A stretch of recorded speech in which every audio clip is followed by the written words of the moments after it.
Chapter 2807. Come on, let's have a jar each. Fatty carried the wine jars and placed them in front of everyone. Dad, where's mine? Situ Feiyang asked. Uncle, me too. Lu Xiaofei raised his hand. Lu Xiaojia was also eager to join in. Why are all of you kids drinking? Go down and get some juice for yourselves. Fatso said. Dad, you're discriminating against us. Situ Feiyang was immediately displeased. That's right. Xiaojia is only in her teens. She's not an adult yet. But my brother and I are already adults. Why can't we drink? Lu Xiaofei was indignant. Adults? Take off your pants then. Let me see if your hair is fully grown. Fatso glanced at the two of them. Cough cough. Pei Yi, who was drinking water, choked on it. He looked up at Fatso speechlessly and said, There are female compatriots here. Can you not be so straightforward? Apart from Xiaojia, are the rest of them considered female compatriots? Fatso glanced at Wang Yu, Li Yan, and the Spirit Queen. Fatso, what do you mean by that? Aren't we women? His words immediately aroused the anger of the few women. You're all tigresses. How are you women? Fatso shook his head. Wang Yu's face turned sullen, and she looked at Li Yan. You're really asking for a beating. Don't worry, let him be smug first. I'll teach him a lesson when we get home. Li Yan said with a smile. Fatso's body stiffened. Wang Yu and the other women immediately gloated. Qin Feiyang and the others also had a mocking look on their faces. Li He chuckled and looked at Fatso. Since Xiaofei and the rest want to drink, give them a jar. Grandpa. Li Yan immediately looked at Li He in displeasure. I'm happy. Just let them be. Besides, they won't each have a jar. The three of them will share a jar. It's not a big deal. Li He said with a smile. You're spoiling them. Li Yan was displeased. Actually, it doesn't matter. Thinking back to when you guys were little Fei's age, didn't you all start drinking? Yi Shu said. Li Yan glanced at Yi Shu, then at Li He, then at Lu Xiaofei, his sister, and Situ Feiyang. I agree, but don't go too far. Thanks, Mom. Thank you, Aunt. The three of them laughed joyfully. Lu Xiaofei immediately ran over with a jar and said, Brother, come and ask if it smells good. Situ Feiyang leaned forward, his face instantly filled with intoxication, and said, This wine should only exist in the heavens. Looking at the two brats, Li Yan shook her head and smiled helplessly.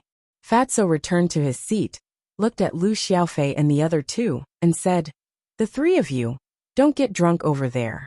Go and pour wine for everyone. Little Jia, you go. Lu Xiaofei and Situ Feiyang were already drinking. This smell was simply too delicious. Lu Xiaojia shook her head helplessly. She stood up and poured wine for everyone. She appeared natural and unrestrained, sensible and obedient. It's good to have a daughter. Li Yan looked at Lu Xiaojia, her face full of affection. Then you and Fatso can have another child. White-Eyed Wolf said. One child is already so troublesome. How can I be in the mood to have another child? Li Yan shook her head. What's so troublesome? If you can't take care of him, Grandpa will help you. Li He looked at Li Yan and said. Obviously, he had this thought long ago. You? Li Yan glanced at Li He, shook her head and said. Forget it. I don't know what will happen if you bring him up. Why do I feel that you're disdainful of him? Li He was displeased. I'm not disdainful. I'm just being close to him. You old people spoil the children too much. Especially you. You're 2 generations away. If you bring him up, won't you spoil him to the heavens? Li Yan shook her head. Li He smiled bitterly. If this was not disdain, what was it? After Lu Xiaojia returned to her seat, Fatso held a wine glass, stood up and said with a smile. First of all, let's toast to welcome Boss and Brother Wolf back. At that moment, everyone held up their wine glasses, stood up, smiled at Qin Feiyang, and drank the wine in their glasses. Thank you. Qin Feiyang stood up with a smile, held his wine glass, and drank it in one gulp. Why don't you be so polite? White-Eyed Wolf directly held a wine jar, drinking as he said. This is not polite. It's a welcoming ceremony. After Fatso finished speaking, he poured another glass, looked at Qin Feiyang, and said, Boss, I want to toast you alone. Thank you. Why are you thanking me? Qin Feiyang smiled slightly. If it weren't for you, Fatso, wouldn't have achieved what I have today. It's even possible that I would have died in Black Bear City a long time ago, and there wouldn't even be anyone to collect my body. It's also you who fearlessly took me to Yunzhou to avenge my family. There were countless nights that I had been thinking, if I hadn't met you in this life, what would have happened to me? Without a doubt. Even if I had a blood feud, I could only endure it silently. Even if I worked hard, I would only be like a dead dog, struggling at death's door for the rest of my life. Not to mention, marrying such a beautiful wife, and now the status and power that others can't pursue in their lives. Really, the person I'm most grateful to in my life is you. As long as you say the word, tell me to die, and I won't hesitate. After Fatso finished speaking, he raised his head and drank it in one gulp. Qin Feiyang smiled slightly, and also silently drank the wine in his glass. The second glass is also to you. To say something pretentious, boss, you're also my idol. You're responsible, I admire you, I worship you. If I were a woman, I would definitely rely on you. Fatso laughed. Haha. If you were a woman, then I would have to stay away from you. After all, your weight is not something I can bear. Qin Feiyang laughed. The others also roared with laughter. Whatever you say. Anyway, I'm a thick-skinned person. Otherwise, how could I find such a beautiful wife? In the eyes of others, I'm nothing. And they all say that I'm climbing up the social ladder. But I don't care, because I know that Yener loves me. In short, I want to toast you for giving me a different life. After Fatso finished speaking, he raised his head and drank it in one gulp. Actually, I also want to thank you. Thank everyone who used to be around me. For example, Lu Hong, White-Eyed Wolf, Ling Yunfei, Luo Qingzhu. It's because of your help, your encouragement, that I can be strong and walk to this day. Qin Feiyang said with a smile as he drank the wine in his cup. Fatty smiled and poured another cup of wine for him. As for the third glass, it's to our friendship. Although now, I didn't accompany you to the ancient world, in my heart, I've always silently supported you and prayed for you. I sincerely hope that the relationship between us brothers can always be like this, never depreciating or changing. In short, no matter how time changes, no matter what happens, you'll always be my boss. Fatso smiled from the bottom of his heart. You'll always be my brother. Qin Feiyang smiled slightly. Then let's toast to our rare brotherhood. Fatso laughed. Cheers. Qin Feiyang smiled. The two raised their heads and drank it in one gulp. After drinking, Fatso poured another glass, but this time, he didn't look for Qin Feiyang, but for White-Eyed Wolf. Brother Wolf, although I've been bullied by you, I know that you're good to all of us. Thinking back, as long as we encountered difficulties, you were duty-bound. So thank you. And thank you for always accompanying my boss, so that he won't feel lonely. Fatso said. Since you know that I'm good to you, why don't you drink a few more glasses? White-Eyed Wolf said. Okay. I'll drink 3 glasses in a row to show my respect. Fatty laughed heartily as he downed cup after cup. Don't drink so much. Li Yan whispered. I'm happy. It's okay. Fatso waved his hand, his eyes a little blurry. A few hundred years, for Qin Feiyang and White-Eyed Wolf, was just a snap of the fingers, but for Fatso it was too long. Now that they finally gathered together, the joy in his heart was hard to extricate. Everyone looked at Fatso, and for a moment, they couldn't help but feel emotional. Although life became longer as one's cultivation increased, the time they spent together became less and less. So they should cherish every opportunity to get together. Because no one knew when the next time would be. Okay. Don't say sentimental words, just drink. I have more if it's not enough. Qin Feiyang smiled. Haha. Then we won't stand on ceremony. Old man Yi, aren't you very arrogant? Come on. The monkey-faced old man held a wine glass, looked at Yishu and teased. Don't worry, you'll definitely go back tonight. Yishu glanced at him, then looked at Qin Feiyang and said, Feiyang, I'd like to toast you too. Thank you for taking care of Miss and Rishuang all these years. It's what I should do. Qin Feiyang smiled. There's no such thing as should, only willing. Some people don't even take their biological parents seriously, but you're different. Whether it's friends or family, you've always protected them with your life. There aren't many young people like you in this world. This old man admires you. Yi Shu said. Aren't you the same? Back then, it was you who had always protected great-grandmother and the others. I admire your greatness as well. In fact, we're all protecting the most important people.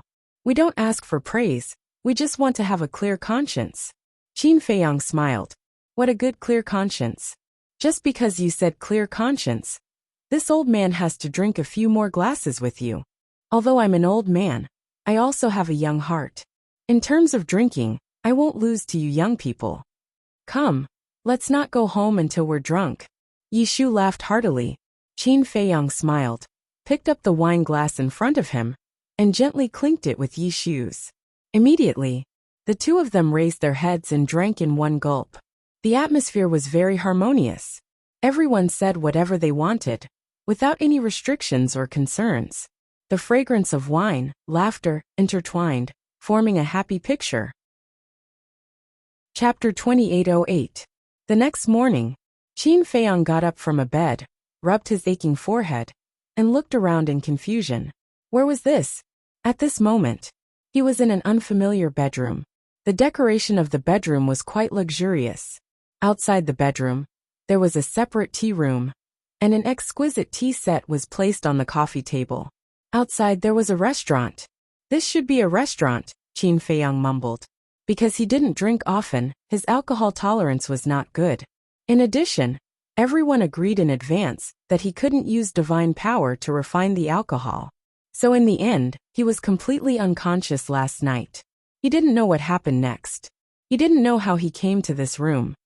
I wonder how everyone is doing now. Qin Feiyang mumbled and shook his head hard. There was still a strong smell of alcohol on his body. Wait, my clothes! Qin Feiyang suddenly shivered. He looked down at himself and found that his clothes had been taken off. He quickly looked at the cabinet next to the bed and saw a coat neatly folded on top of it. Qin Feiyang grabbed it and sniffed it. There was a refreshing smell. Was this washed? Who washed it? Who was it that sent him here last night? Qin Feiyang put down the coat. With a head full of doubts, he got out of bed, walked to the bathroom in the corner, and took a cold shower. He suddenly became much more energetic. Although the wine is good, I can't drink too much. After putting on his clothes, Qin Feiyang went straight to the tea room and habitually made a pot of tea. The rich tea fragrance gradually covered the smell of alcohol in the room. Drinking tea is still the most comfortable. He held the teacup and drank a few mouthfuls in succession. He suddenly felt very comfortable. Then, he recalled what happened last night. Everyone drank a cup, especially Yi Shu, the monkey-faced old man, and the old man with the aquiline nose. They were originally wine lovers. In addition, the immortal intoxication was a peerless divine brew. Naturally, they couldn't help drinking. It seemed that in the end, they were all very drunk. But he really couldn't remember what happened next. Dong! Suddenly, there was a knock on the door. Qin Feiyang was slightly stunned. He looked up at the door and said, "Come in." The door was pushed open. Fatso staggered in and looked at Qin Feiyang. He chuckled and said, "You're awake." "Yes." Qin Feiyang nodded. Such fragrant tea. Fatso's eyes lit up when he smelled the tea leaves. He quickly ran to the tea table and sat across from Qin Feiyang. He picked up the teapot and poured a cup of tea, tasting it carefully. Not bad, not bad. This tea is the best of the best. A short while later, Fatso nodded repeatedly. I say, not only are you good at drinking, you're also good at tasting tea? You, a scholar who has been away for 3 days, must be looked at with new eyes. Qin Feiyang said with a smile. There's no other way. Now that I'm managing the trading pavilion, drinking and tasting tea is my daily life. Fatso shook his head. Qin Feiyang laughed. Such a comfortable life, no wonder you've gained so much weight. If you say I'm fat again, I'll fall out with you. Fatso glared at Qin Feiyang. You're fat to begin with. Can't you let others say that? Qin Feiyang was speechless. Ignorant. Have you heard of a saying? Every fatso is a potential stock just like me. Fatso said. Shameless. Qin Feiyang rolled his eyes at him and asked, Where is this? Who sent me here last night? Still at the Longfeng Pavilion. Everyone drank too much last night, so they all slept at the Longfeng Pavilion. I just got up too. As for who sent you here, Fatso said with a sneaky smile, I'll tell you secretly. It's a woman. Woman. Qin Feiyang was stunned. It seemed that there were only a few women last night. Xiao Jia definitely did not count. She was just a little girl. Li Yin was definitely not included. Then that left Fatso said, Don't think about it. The person who sent you here is Wang Yuer. Her. Qin Feiyang was stunned. How was it? A man and a woman were alone in a room. Did anything happen? Fatso smiled slyly. Alone in a room? Qin Feiyang was stunned. That's right. After Wang Yuer sent you in, it was almost an hour before she came out. An hour can do a lot of things. Fatso said meaningfully. Get lost. It wasn't easy for me to end things with her. Don't kick up a fuss for me all day. Qin Feiyang glared at him angrily. I didn't kick up a fuss.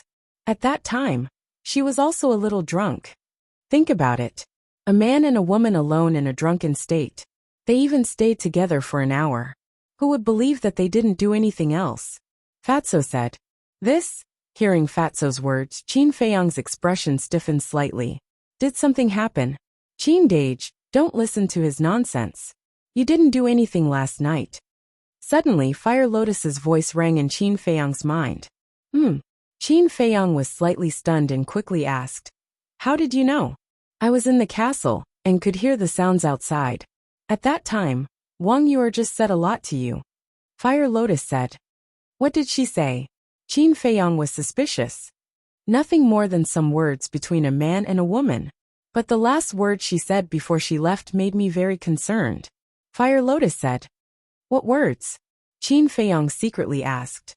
She said that she was leaving, and she might leave forever. When she said goodbye to you, she also said see you never again. Fire Lotus said. See you never again.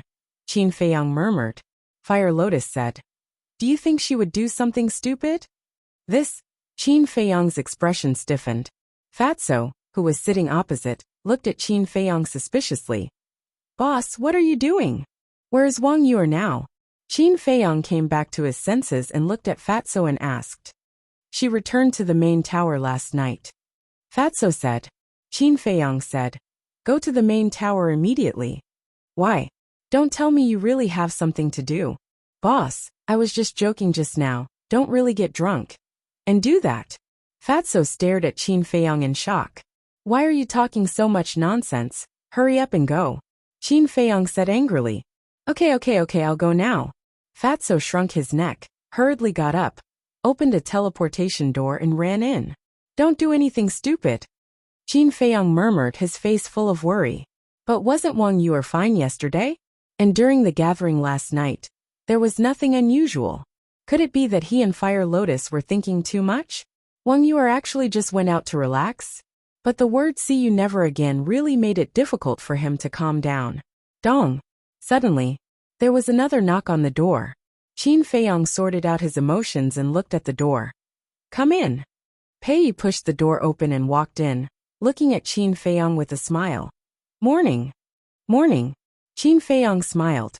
Pei walked opposite Qin Feiyang, looked at the teacup left behind by Fatso on the table, and asked, Did someone come by just now? Fatso came by. Qin Feiyang smiled, washed a teacup, and poured Pei a cup of tea. Thank you. Pei smiled, took the teacup and took a whiff of it. He couldn't help but praise. This tea is great. It's all right. Qin Feiyang nodded, a little distracted. After drinking the tea in the cup, Pei was instantly energized. But when he looked at Qin Feiyang again, he couldn't help but be slightly stunned. Something on your mind? Pei put down the teacup and asked with a smile. Yes. Qin Feiyang nodded, hesitated for a while, and finally told Pei about it. See you never again. Hearing this, Pei couldn't help but frown. Qin Feiyang asked, Do you think she'll really do something stupid? I think. After pondering for a while, Pei looked up at Qin Feiyang and said with a smile, I don't think so. Are you sure? Qin Feiyang asked. I know Wang Yuer. She's not such a fragile woman. She might just want to completely let go of the past and welcome a new future. As for seeing you never again, I think she should be planning to stay outside for a long time. Pei guessed. After all, guesses were just guesses. Whoosh. At this moment, Fatso returned. How is it? Qin Feiyang asked. She really left, Fatso said. At this moment, Gong Sunbei also walked in, looked at Qin Feiyang and the other two, and asked with a smile, Who left? This. Fatso was a little hesitant. What are you hiding from me? Gong Sunbei was curious. There's nothing to hide from you. It's Wang Yuer. Fatso shook his head. Yua? Gong Sunbei was stunned and hurriedly asked. She left? Where did she go? I don't know. I went to the chief pagoda to look for her, but I only saw her parents. I heard from her parents that Wang Yuer left alone before dawn. She said she wanted to go out for a walk and see the outside world. Fatso said. That's it. It's a good thing to go out for a walk. Why are you so nervous? Gong Sunbei was speechless. But the problem is, her parents said that she has to step down as the chief of the law enforcement hall. Fatso said. What? Gong Sunbei looked at Fatso, his face full of shock. That's what her parents said. Fatso said. Gong Sunbei frowned and said. Why don't I know about it? You're the chief pagoda master, and she's your subordinate. If you don't know, how would I know? Fatso was speechless. This isn't this nonsense. She just needs to go out for a walk. What's the point of stepping down as the chief pagoda master? Gong Sunbei said angrily. I don't think her ambition lies in this. Qin Feiyang said. Actually, I know that she doesn't like managing the chief pagoda, but for such an important matter, she should at least inform me in advance. Gong Sunbei rubbed his forehead. Qin Feiyang smiled faintly and said, As long as she's happy, it's fine. When she's happy, I have a headache. You all know the importance of the law enforcement hall in the chief pagoda. Who should I find to replace such an important position? Gong Sunbei had a headache. That's your problem. Fatso chuckled. The law enforcement hall was indeed important, because it was an existence that maintained order. As the chief of the law enforcement hall, one naturally had to have extraordinary ability. The most important thing was that one couldn't be selfish, and had to trust someone. Where could one find such a person in a short time? Chapter 2809. Qin Feiyang glanced at Gong Sunbei, then looked at Fatso and asked, Are you sure she's fine? She's fine. Wang Yuer also expected that we would go to her, so she asked her parents to tell us that she has really let go, and won't do anything stupid. Don't worry. Fatso waved his hand. That's good. Qin Feiyang finally heaved a sigh of relief. It seemed that Wang Yuer had also helped him wash his clothes. He drank too much last night, and inevitably got wine on his body, so she helped him wash it. What a meticulous woman. If he had met Wang Yuer before meeting the mermaid princess, he might have really gotten together with Wang Yuer, because such a good woman was really hard to turn down. It could only be said that they were not fated to be together. Are you all up? Come down for breakfast if you're up. Li Yan's voice sounded in the hall below. Let's go then. Let's go for breakfast. Fatso called out, and turned to run outside. Pei chuckled and followed him out. Qin Feiyang finished the last sip of tea, and walked to Gong Sunbei. He smiled and said, Brother Gong Sun, what's there to think about? Isn't there a ready-made candidate in front of you? Huh? Gong Sunbei looked up at him suspiciously. Isn't he? Qin Feiyang looked at Pei in front of him, and said in a low voice. Gong Sunbei looked up, and a bright smile appeared on his face. Let's have something simple for breakfast. We'll have some millet porridge, and some light dishes. Li Yan, who was busy going downstairs one after another, said with a smile. Something light is good. I drank too much last night. I really can't eat greasy food. The monkey-faced old man smiled bitterly. That's it. I'm still preparing. Let's compete in the morning. Yishu walked down, and looked at the monkey-faced old man with a smile. Fine. I admit defeat. The monkey-faced old man waved his hand. Look at you. You're all so old. Why are you still so childish? The hook-nosed old man shook his head and came to the main hall. It's true that you're old, but your mentality must be young. But then again, the strength of the celestial immortal intoxication is truly terrifying. Even old men like us, who have experienced hundreds of battles, ended up drunk to the point of unconsciousness. Yishu shook his head. It's not that the strength of the immortal wine is terrifying, it's that you guys drank too much. You guys finished all the dozens of jars. It would be strange if you guys didn't get drunk. Li Yan came out with a few dishes. She was wearing an apron and looked very virtuous. You did all this? Yishu asked. Yes. Li Yan nodded. Yishu said, don't I have a chef in my restaurant? You only need to give an order. Why do you have to do it yourself? It's just breakfast. There's no need to trouble them. Li Yan smiled. Yishu smiled. All right, it's still early in the morning.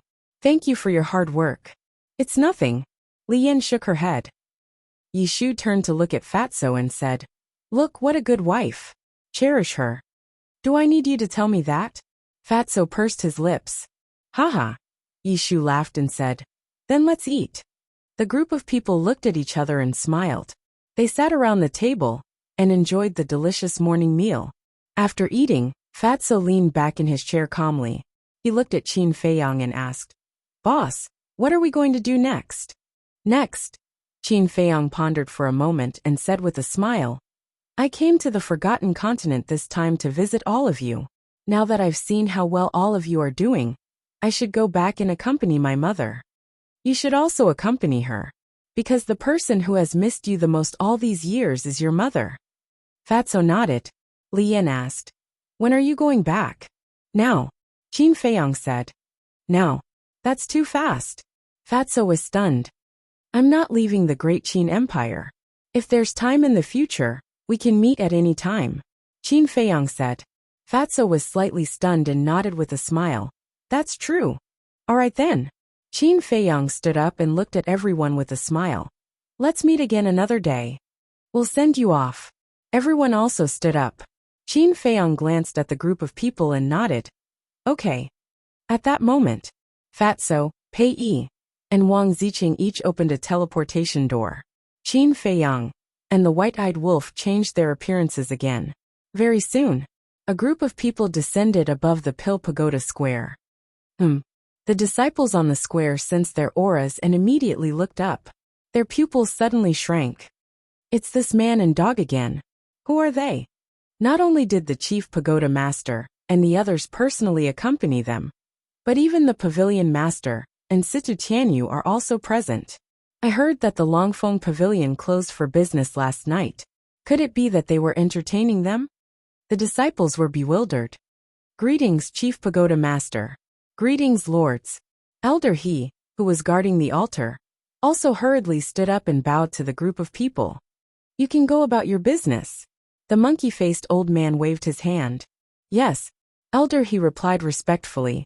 Then, he looked suspiciously at Qin Feiyang, and the white-eyed wolf, turned around, and walked up to the chief pagoda.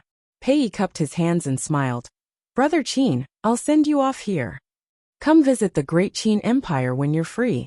Qin Feiyang smiled slightly. I'll definitely go. Pei smiled.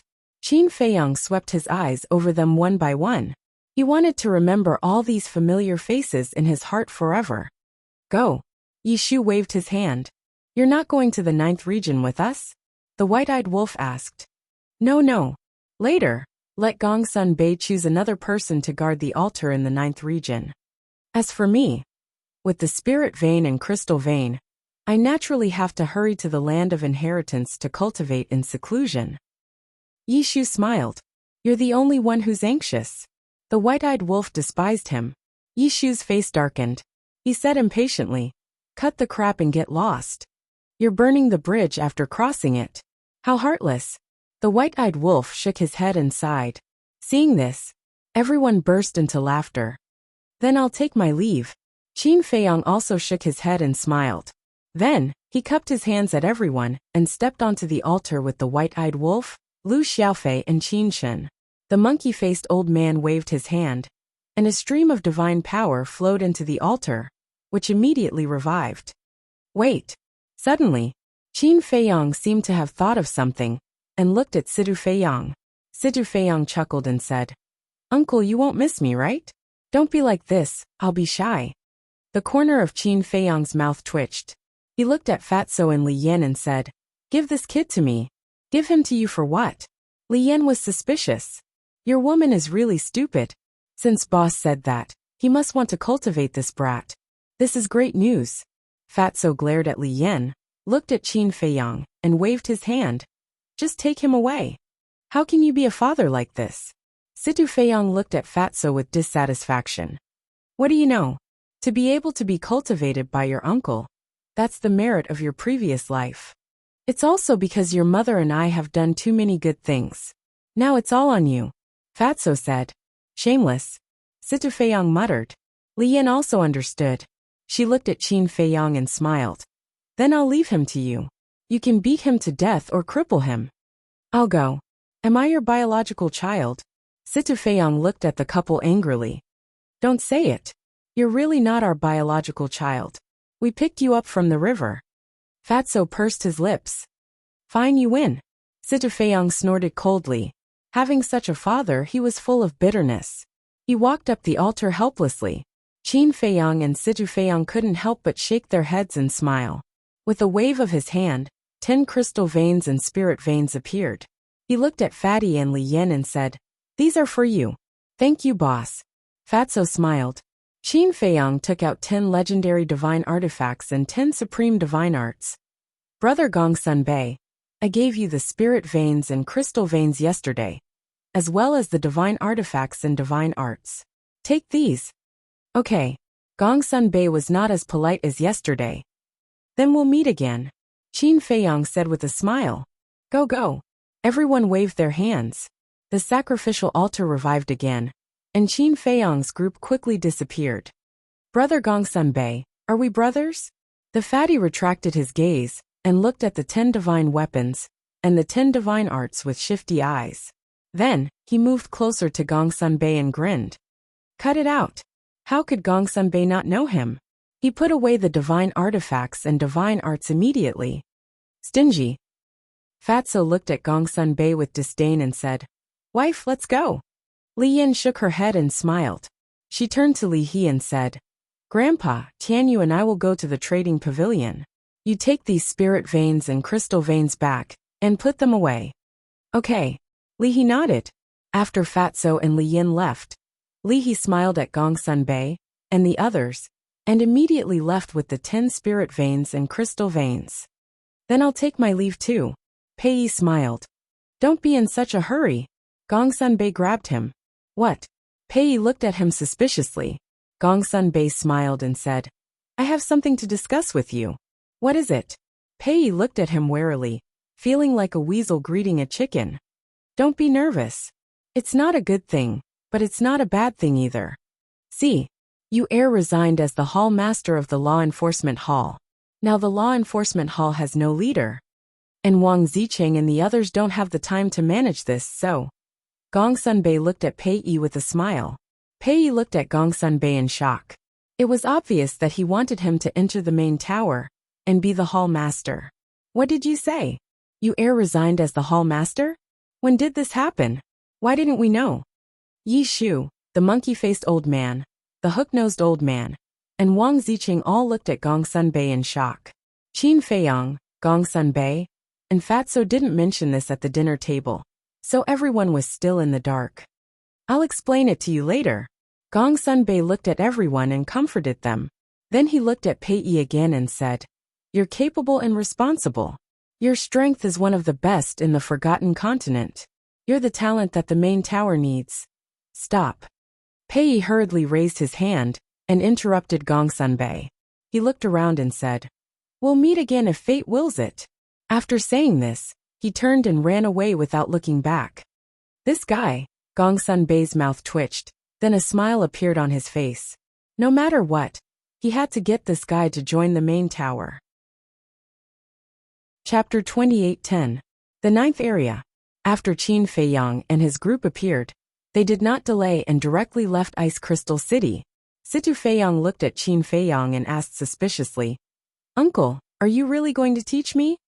Looking at your expression, you seem to be a little unhappy? Qin Feiyang was puzzled. No. Situ Feiyang quickly waved his hand and laughed. I just heard Qin Chun and brother Shao Jie say, before that your way of teaching people is a little inhumane. Cough cough. Qin Chun coughed dryly and stared at Situ Feiyang. When did I say that? You forgot so quickly? 3 years ago, at the end of the year, we gathered together. You and brother Xiaojia said that Uncle Qin trained you guys, and tortured you guys to death. Situ Feiyang said. Qin Chen's face darkened. Did this little fatso not understand his expression? He even said it. Qin Feiyang glanced at Qin Chen. This? That? We. Qin Chen's expression was rather flustered. Qin Feiyang laughed. Don't panic, after all, this is the truth. Don't panic? How is that possible? Looking at the smile on Qin Feiyang's face, he knew that something bad was about to happen. Suddenly, Qin Feiyang stopped and looked at Qin Chen. Do you know why I brought you along? Qin Chen shook his head. The reason is very simple. I just want you to understand how strong the white-eyed wolf and I are now. You should understand it well now. Qin Feiyang said. Qin Chen nodded. Whether it was the soul vein, crystal vein, divine artifact, divine art, or the white-eyed wolf's strength that defeated Wang Zicheng and the others with one claw, it was all beyond imagination. Then let me tell you now, Mu Qing's current cultivation is stronger than me and the white-eyed wolf. Do you still plan to take revenge? Qin Feiyang asked. Never wavered. Qin Chen said. Qin Feiyang looked at him deeply and asked, Then are you willing to go to the ancient world with me? I'm willing. Qin Chen replied without hesitation, his eyes burning with passion. All right. I'll bring you to the ancient realm and nurture you with all my might. But remember, don't disappoint me. Qin Feiyang said. I will definitely work hard. Qin Chen nodded. All right. Qin Feiyang glanced at the four of them and smiled. Now, I'll take you to a place. After saying that, Qin Feiyang waved his hand and brought the four of them to appear above the desert of death. Where is this? The four of them scanned their surroundings in bewilderment. I believe your fathers or elders have all told you that I have a black tortoise realm. Qin Feiyang said. Yes. Situ Feiyang nodded. It was said that the black tortoise world was an independent small world. This is the black tortoise realm. Qin Feiyang said. This is the black tortoise realm? The four of them were filled with surprise. No wonder it was so big that they couldn't see the end. Xiaojia, the following process will be quite painful. It might even make you go crazy. You're still young, so you don't have to participate for the time being. Qin Feiyang looked at Lu Xiaojia and smiled. Lu Xiaojia glanced at the desert below and shook her head. Uncle, I'm not a child anymore. I'm not afraid. Really? Qin Feiyang asked with a smile. Yes. Lu Xiaojia nodded heavily. All right. Qin Feiyang smiled and brought Fire Lotus over from the Devil's Land. What a beautiful sister. Uncle, I didn't expect you to keep a mistress in a golden house. Situ Feiyang stared at Fire Lotus, his eyes filled with amazement. Keeping a mistress in a golden house? Qin Feiyang's face darkened as he smacked Situ Feiyang's head. Fire Lotus couldn't help but laugh. These little guys, each more interesting than the other. Qin Feiyang looked at Fire Lotus and asked, It's been 2 days. How are Qin Haoyan and the others? Not bad. Qin Haoyan's cultivation has already reached the level of War God. Qin Yun, Qin Ji, Qin Xian, and Qin Wan have all reached the level of 9-star Combat Emperor. Qin Yi, the twins have also reached the level of 9-star Combat Saint. Fire Lotus said. What? Uncle Haoyan has already reached the level of War God. Lu Xiaofei and his sister were dumbfounded. What's going on? Situ Feiyang was also very surprised. Of course he knew Qin Haoyan and the others. He had even met them before the new year, so he knew their cultivation. But how did they become war gods and combat emperors in the blink of an eye? Even Qin Yi and Qin Yi, the two little guys, had already broken through to the level of 9-star combat saint. This speed was too freakish, wasn't it? However, Qin Feiyang frowned and said, It's been 2 days, but they've only grown so little. It seems a bit slow. 1 day was 1,000 years. 2 days was 2,000 years. And there were so many pills and resources. 2,000 years was enough to cultivate a monarch god. Slow. Qin Chun and the others heard this, and the corners of their mouths twitched. If this was slow, then what was fast? I slowed them down on purpose. Fire Lotus said with a smile. Why? Qin Feiyang was suspicious. They're still young. I'm afraid that if they break through too quickly, their mental state will be unstable. So every time they break through a level, I will let them leave the devil's land and go out to explore. Otherwise, Qin Haotian would have already become a monarch god. Fire Lotus said. So it's like that. Qin Feiyang nodded and said with a smile. I really didn't think about this problem. You're different from me. I'm the palace master of Nine Heaven Palace. I know how to teach people how to cultivate. Although we've given them the best cultivation environment and resources, they still have to fight steadily. Fire Lotus said. All right. Qin Feiyang nodded and pointed at Qin Chun and the others.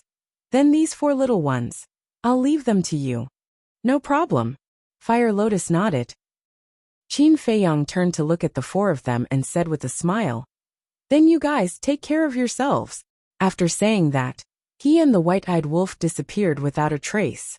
Where did Uncle and Uncle Wolf go? Lu Xiaojia immediately looked around. Fire Lotus said. They should have gone to the Devil's Land. Devil's Land? What is that place? The 4 of them were curious.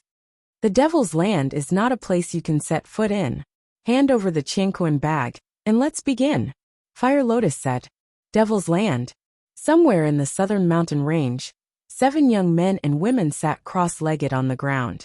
They were all handsome, and had a dignified appearance. The 7 of them were Qin Haotian, Qin Yun, Qin Wan, Qin Xian, Qin Ji, Qin Yi and Qin Yi. Shua. Suddenly, a man and a wolf appeared in the void above. It was Qin Feiyang and the white-eyed wolf. They had also recovered their true appearance. And Qin Haotian and the others also noticed their auras at the first moment. They opened their eyes and looked up. The changes are quite big. Qin Feiyang looked down at the 7 of them. After 2,000 years in the Black Tortoise world, Qin Haotian, Qin Yun, Qin Wan, Qin Xian, and Qin Ji had all become mature and steady. Especially Qin Haotian. He was like a natural emperor with an extraordinary temperament. Qin Yi and Qin Yi were no longer the 2 brats from before. Qin Yi's height was now 1.8 meters. His figure was tall and straight, and there was a shocking sharpness between his eyebrows. As for Qin Yi, she was also about 1.75 meters.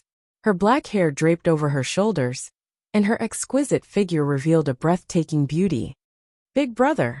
Seeing Qin Feiyang appear, Qin Yun and the others quickly stood up and bowed. Qin Haotian also stood up, but did not speak. He stared at Qin Feiyang, and a trace of fighting spirit burned in his eyes. Qin Feiyang nodded and said with a smile. Seeing that you are all still alive, I am quite gratified. They looked at each other, their faces full of wry smiles. Although only 2 days had passed outside, they had already cultivated here for 2,000 years. Especially in the beginning, crossing the desert of death. It was simply a narrow escape.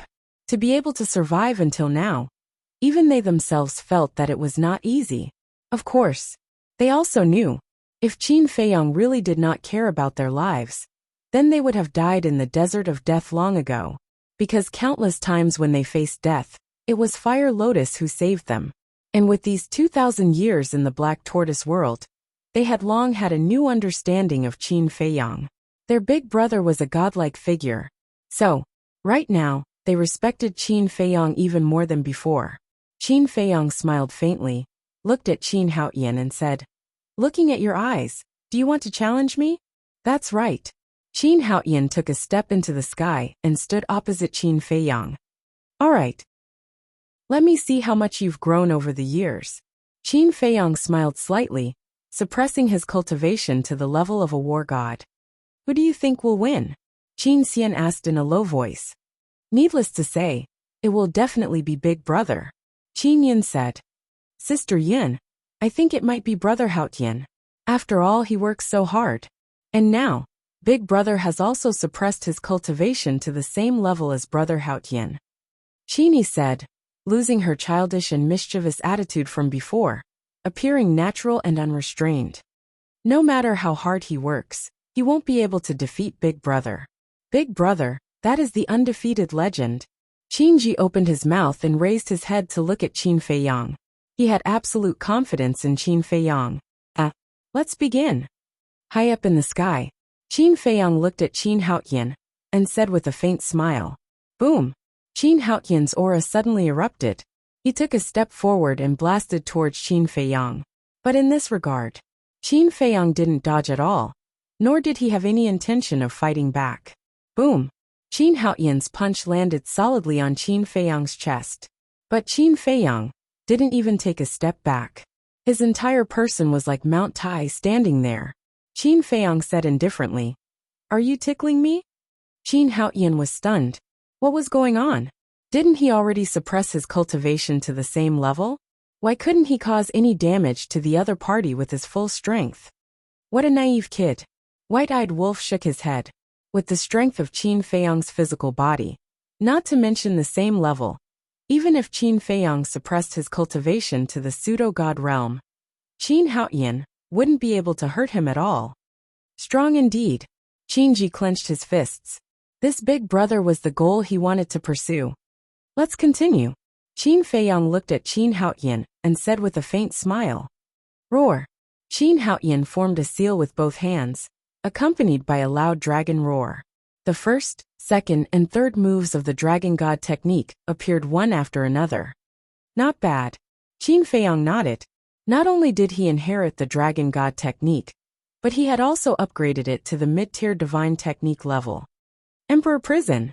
Qin Haoyan roared again. A purple gold dragon soul roared out from behind him. Purple gold dragon soul? Emperor Prison. Qin Feiyang was stunned. He even activated the purple gold dragon soul. No wonder this kid could awaken his bloodline. And this Emperor Prison. Qin Haoyan actually obtained this innate ability. Interesting. Qin Yun and the others also had looks of admiration on their faces.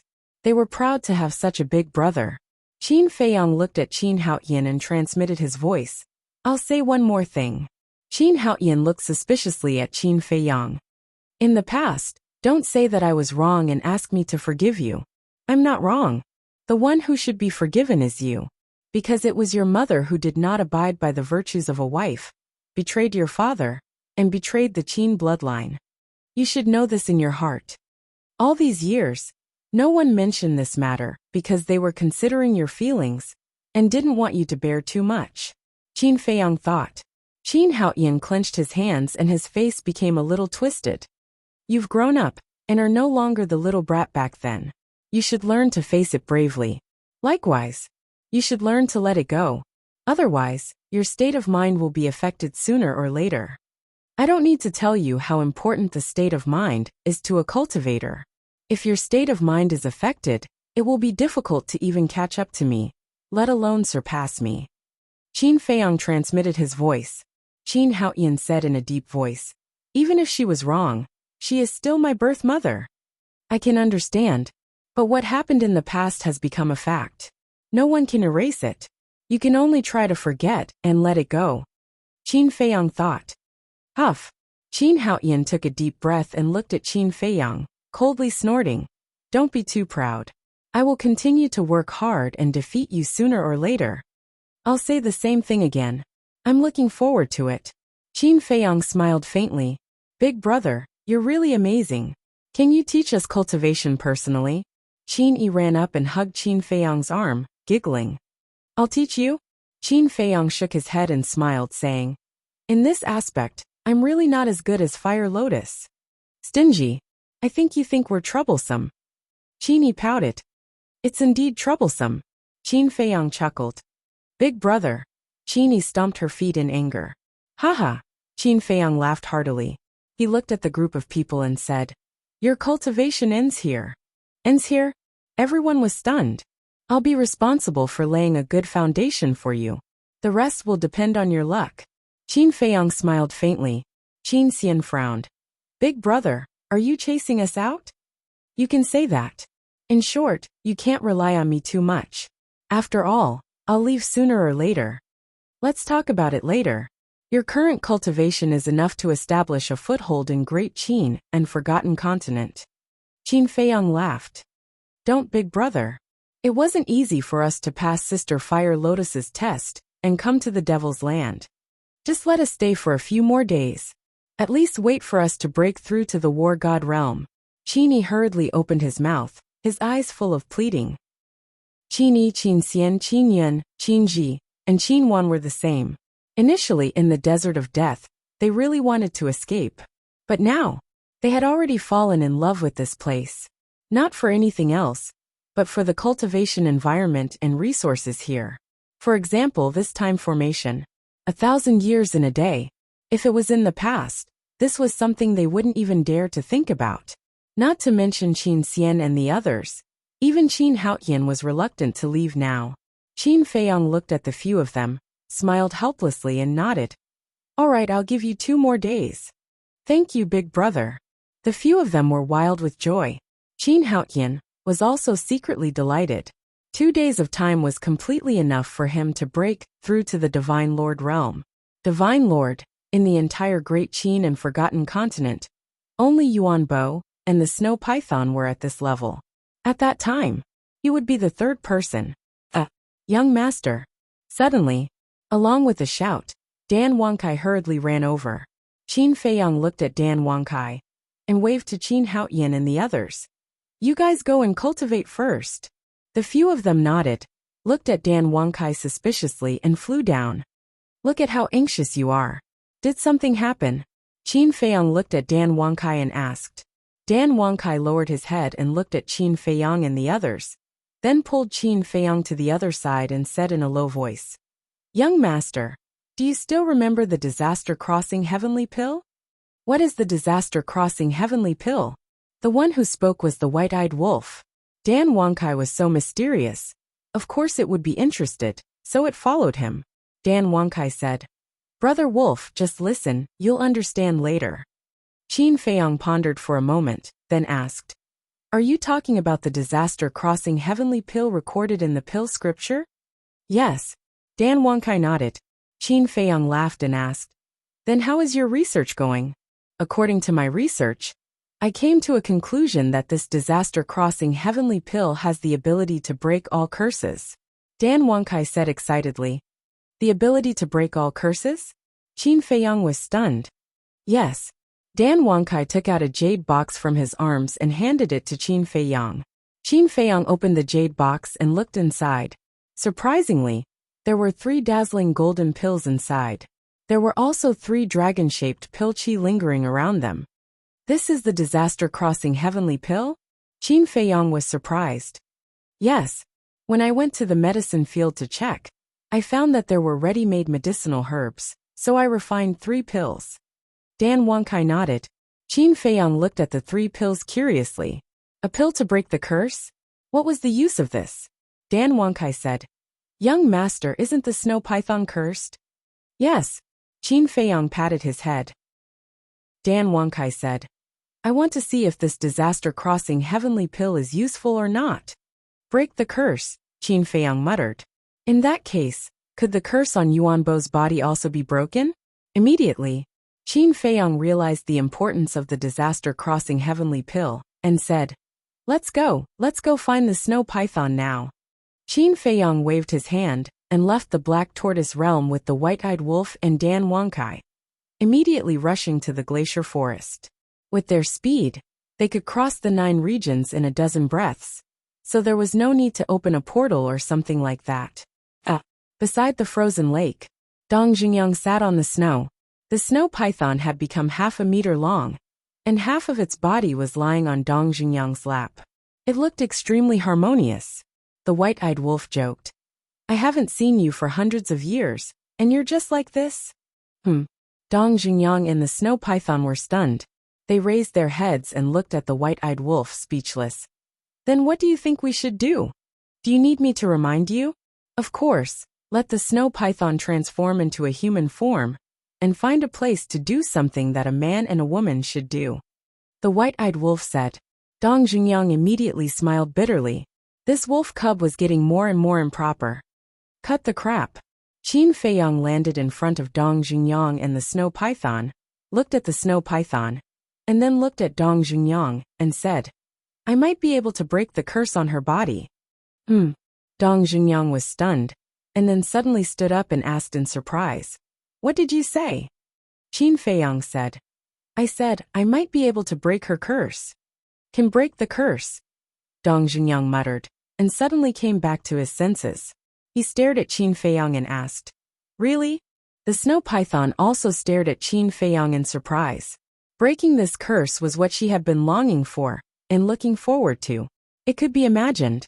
Now that she heard Qin Feiyang's words, she was nervous and expectant. Qin Feiyang hesitated. I just said. Maybe. No need to explain. Dong Jungyang waved his hand and said, even if there is only a little hope, I want to give it a try. All right. Qin Feiyang opened the jade box in his hand, took out a crossing disaster heavenly pill, and handed it to Dong Jungyang saying, this pill is called crossing disaster heavenly pill, and it was refined by Dan Wangkai. It has the effect of breaking all curses but, speaking of which, Qin Feiyang paused and sighed. You also know that the curse in the snow python's body was, after all, left by a small beast, so I don't have much confidence. Understood. Dong Jungyang nodded, took the pill without hesitation, turned around and handed it to the snow python's mouth. Chapter 28:12. However, looking at the elixir in front of it, the snow python hesitated. Don't worry. If Qin Feiyang wanted to harm you, he wouldn't use such a trick. Dong Jungyang laughed. We helped you out of kindness, but you still suspect us? The white-eyed wolf raised his eyebrows. No. The snow python quickly shook its head and sighed. I'm not suspecting this elixir. With Qin Feiyang's current strength, it was too easy to kill her. Besides, she knew Qin Feiyang's character. He didn't bother to do anything to the elixir. Then why are you hesitating? Dong Jungyang was suspicious. The snow python said, I'm afraid it won't work. So that's the case. Dong Jungyang nodded and laughed. If you don't try it, how do you know it won't work? But what if it doesn't work? The snow python asked. It doesn't matter because there's still me. I'll keep looking for a way. Dong Jungyang laughed. The snow python pondered for a while, and resolutely took the disaster-crossing heavenly pill. At that moment, everyone stared at the snow python, especially Qin Feiyang. If this disaster-crossing heavenly pill was really useful, then not only the snow python, but also Uncle Yuan could break the curse. Puff! Suddenly, the snow python's body shook violently, and it spat out a mouthful of blood. What's going on? Dan Wangkai was surprised. Was it useless? Don't worry. Qin Feiyang waved his hand and stared at the snow python. Puff! In less than 3 breaths, the snow python spat out another mouthful of blood. Boom! Then, her aura burst out uncontrollably. But this was not the point. The point was that as the aura burst out, her body began to crack. Blood flowed like a waterfall, instantly dyeing the snow on the ground red. Qin Feiyang, this. Dong Jungyang turned to look at Qin Feiyang, looking extremely anxious. Wasn't this a sign of exploding and dying? Is it really impossible? Qin Feiyang murmured. Dan Wangkai quickly took out a life divine pellet with 3 dragon-shaped core qi and shouted, Quick, feed it to her. Dong Jungyang quickly grabbed the divine life pill and threw it into the snow python's mouth. Ding! But at this moment, the snow python's face was filled with pain as it soared into the sky. Its blood was like rain, dyeing the sky red. The next moment, the snow python let out a loud dragon roar. This is, Dong Jungyang's eyes trembled. A dragon's roar. It works. It will definitely work. Dan Wangkai also quivered and shouted loudly. Qin Feiyang and the white-eyed wolf looked at each other, and then looked at the snow python again. Since the dragon's roar could be heard, it meant that the curse was beginning to dissipate. Boom! About 10 breaths passed. The snow python that was floating in the air suddenly exploded with a loud, muffled sound. It was as if some kind of shackle had been broken. At this moment, a vast and mighty dragon might poured out like a torrent, surging out in all directions with an earth-shattering force. Ding! The dragon's roar became louder and louder. The people of the Sky Tiger tribe and the Wang clan outside the glacier forest all heard the dragon's roar. What's the situation? A divine dragon has been born? It seems to be in the direction of the ice lake. Let's go and take a look. A group of people immediately flew towards the glacier forest. At this moment, Dong Jungyang's eyes were already filled with a layer of mist, because the snow python was changing at this moment. On its head, 2 dragon horns slowly grew out, and the snake scales on its body turned into dragon scales one by one. Its body, which was originally half a meter long, had now become hundreds of feet long. Below its abdomen, four white dragon claws gradually emerged. It really is a white dragon, Dan Wangkai murmured. After more than 10 breaths, the snow python completely disappeared and was replaced by a white dragon that looked incomparably majestic. The crossing disaster heavenly pill is useful. Qin Feiyang was also murmuring. His heart was incomparably excited. Calm down.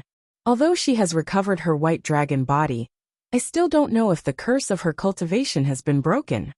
The white-eyed wolf whispered. Hearing the white-eyed wolf's words, Dong Xingyang immediately soared into the air, flew in front of the snow python and asked, "How do you feel?" "It's been too long since I've felt so free," the snow python muttered. It seemed that it was still a little unable to adapt to all of this. However, that painful expression had disappeared. Dong Xingyang laughed. "You're not dreaming, this is real." "Is that so?" the white dragon asked. "Yes." Dong Xingyang nodded. "Finally. I've finally broken the curse." Ding. The white dragon roared towards the sky, venting the grievances that had accumulated over the years.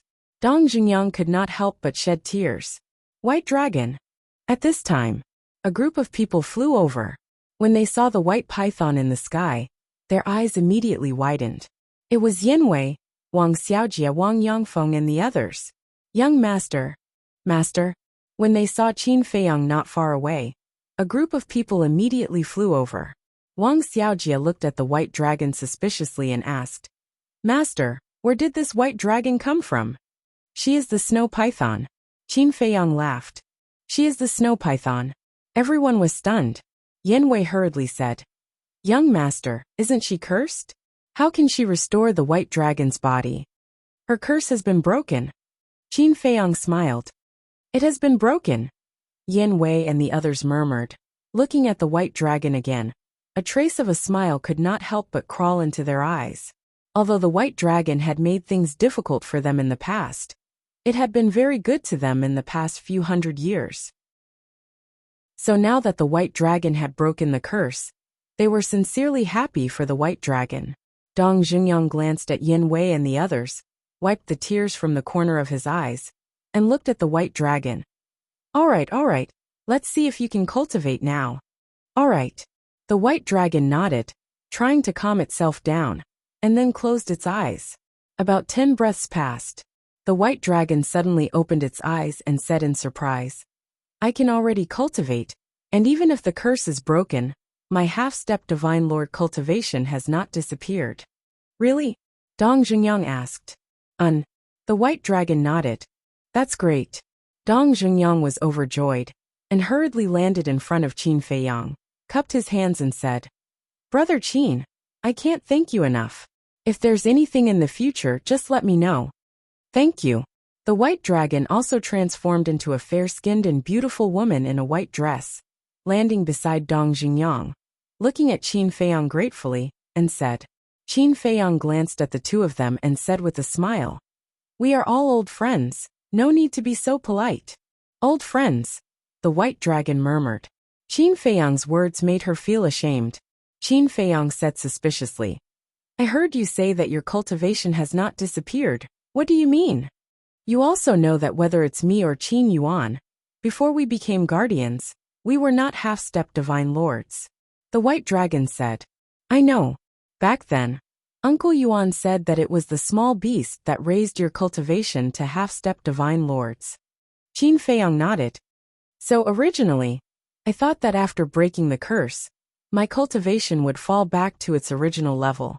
But now my cultivation has not disappeared." The white dragon said. "Is that so?"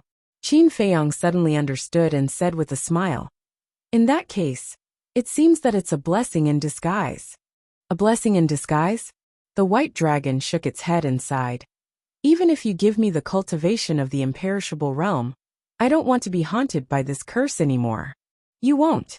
Dong Xingyang grabbed the white dragon's hand and said with a smile. The white dragon nodded, tears flowing down its cheeks again. The white-eyed wolf quivered and turned to Qin Feiyang urging, "Little Qinzi, what are you waiting for? Hurry back to the great Qin Empire and find Uncle Yuan." Yes, yes, yes. Let's go find Uncle Yuan. Qin Feiyang also came back to his senses. He did not even bother to run to the teleportation altar under the ice lake, and directly took out the space-time gate. Clang! With the emergence of divine power, the space-time gate immediately awakened. Qin Feiyang, the white-eyed wolf, and Dan Wangkai immediately ran in. Let's go and take a look. Dong Zhengyang smiled at the white dragon, and then the two entered the space-time gate hand in hand. You all go back too. Yen Wei and Wang Yangfeng instructed their clansmen behind them, and rushed into the space-time gate. Of course, Wang Xiaojie would not let go of this opportunity to join in the fun. Imperial capital. In the sky above a sea area of the Sea of Reincarnation, Qin Feiyang and the others appeared one after another. After putting away the space-time gate, Qin Feiyang immediately released his divine telekinesis in all directions. Now, his divine telekinesis was enough to cover the entire imperial capital, including the Sea of Reincarnation. Soon, he sensed a familiar aura on a small island. Swoosh! Following closely, Qin Feiyang waved his hand, swept everyone up, and rushed to the sky above the small island like lightning. The island was only about a few miles in size, but the island was full of birds and flowers. In the center of the small island, there was an inconspicuous small wooden building. The wooden building was only 2 stories high and looked very old, but it was very clean. In front of the wooden building, there was a round stone table. Around the stone table, there were 4 stone stools, and it looked very simple. A white-haired old man over 50 years old sat at the table, leisurely drinking tea. The old man was dressed very plainly, and there was no aura on his body. He looked like a country bumpkin. However, looking at the old man, whether it was Qin Feiyang, Yen Wei, or the others, they were all full of respect. Uncle Yuan, Qin Feiyang called out softly. Qin Yuan raised his head and looked at Qin Feiyang, as if he was not surprised, and said with a smile, "You're here." Qin Feiyang nodded, landed beside the stone table, and directly knelt on the ground. Get up. Qin Yuan got up and helped Qin Feiyang up, and said with a smile, "Come, let Uncle Yuan take a good look. After these few hundred years, have there been any changes?" Qin Feiyang giggled. Without a doubt, I have become more handsome and charming than before. Perhaps only in front of Qin Yuan would Qin Feiyang reveal such a childish side. Haha. Qin Yuan could not help but laugh and said, "You stinking brat, you actually became shameless." Hee. Qin Feiyang scratched his head. You guys are here too, but I don't have any good wine or dishes to entertain you here. Qin Yuan looked at Dong Zhengyang and the others and said with a smile. Bai Long chuckled and said, "Homemade dishes are still delicious." Qin Yuan looked at Bai Long in surprise and said, "It's rare for these words to come out of your mouth." She's in a good mood now, White-Eyed Wolf said. In a good mood?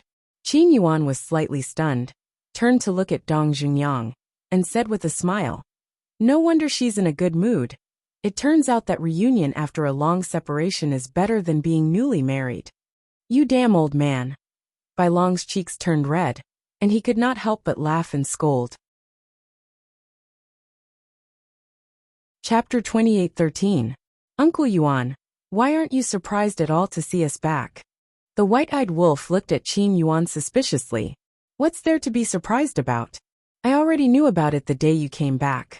I also know that you're going to meet a lot of old friends, so I didn't disturb you. Qin Yuan chuckled. You knew about it the day you came back? The white-eyed wolf was stunned. Don't forget that I'm the guardian of this continent. Qin Yuan laughed. Ha! The white-eyed wolf laughed dryly. Indeed, as the guardian of this continent, as long as Uncle Yuan was willing, as long as there were any signs of trouble, he would be able to know at the first moment. Don't just stand there. Sit down and talk. Qin Yuan said. Bai Long looked at the teapot on the table and said, We're not here to drink tea with you this time. Qin Yuan was stunned. Do you know why I'm so happy? It's because I've broken the curse. Bai Long said. What? Broken the curse? Qin Yuan looked at Bai Long in surprise. Look. Bai Long shook his body and returned to his true form. Looking at Bai Long's current dragon body, Qin Yuan was stunned. It's Qin Feiyang. Qin Feiyang helped me break the curse. Bai Long smiled and turned back into his human form. He continued, and now I can still cultivate. You can still cultivate? Qin Yuan was stunned. He turned to look at Qin Feiyang and asked, how did you do it? It's a kind of elixir. Qin Feiyang opened the jade box again and took out a disaster-crossing heavenly elixir. This is the disaster-crossing heavenly elixir. It can break all curses. Disaster-crossing heavenly elixir. Qin Yuan took the elixir and said in surprise, 3 dragon-shaped elixir auras? Did you refine this? No, it was refined by Dan Wangkai. Qin Feiyang smiled. You can even refine a pill with 3 dragon-shaped core qi. Looks like you've grown a lot over the years. Qin Yuan looked at Dan Wangkai and praised. Uncle Yuan, you flatter me. Compared to young master, I'm still a little lacking. Dan Wangkai waved his hand. Not bad. Qin Yuan looked at Qin Feiyang and Dan Wangkai and nodded with a smile.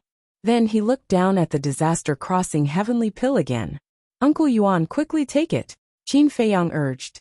However, Qin Yuan did not consume the disaster-crossing heavenly pill. The smile on his face slowly disappeared, and a trace of worry appeared instead. What is it? Everyone looked at him in confusion. Sigh. Qin Feiyang sighed. He looked at Qin Feiyang and said, Feiyang, you're a fool. Confused? Qin Feiyang was taken aback. Damn old man, what's wrong with you? He came all the way here to deliver the pills. Why are you scolding him? White Dragon frowned. I didn't scold him. I'm very happy that Feiyang thought of me at the first moment. However, have you all thought of a problem? This curse was set by small beast. Now that the curse has been broken, won't it be alarmed?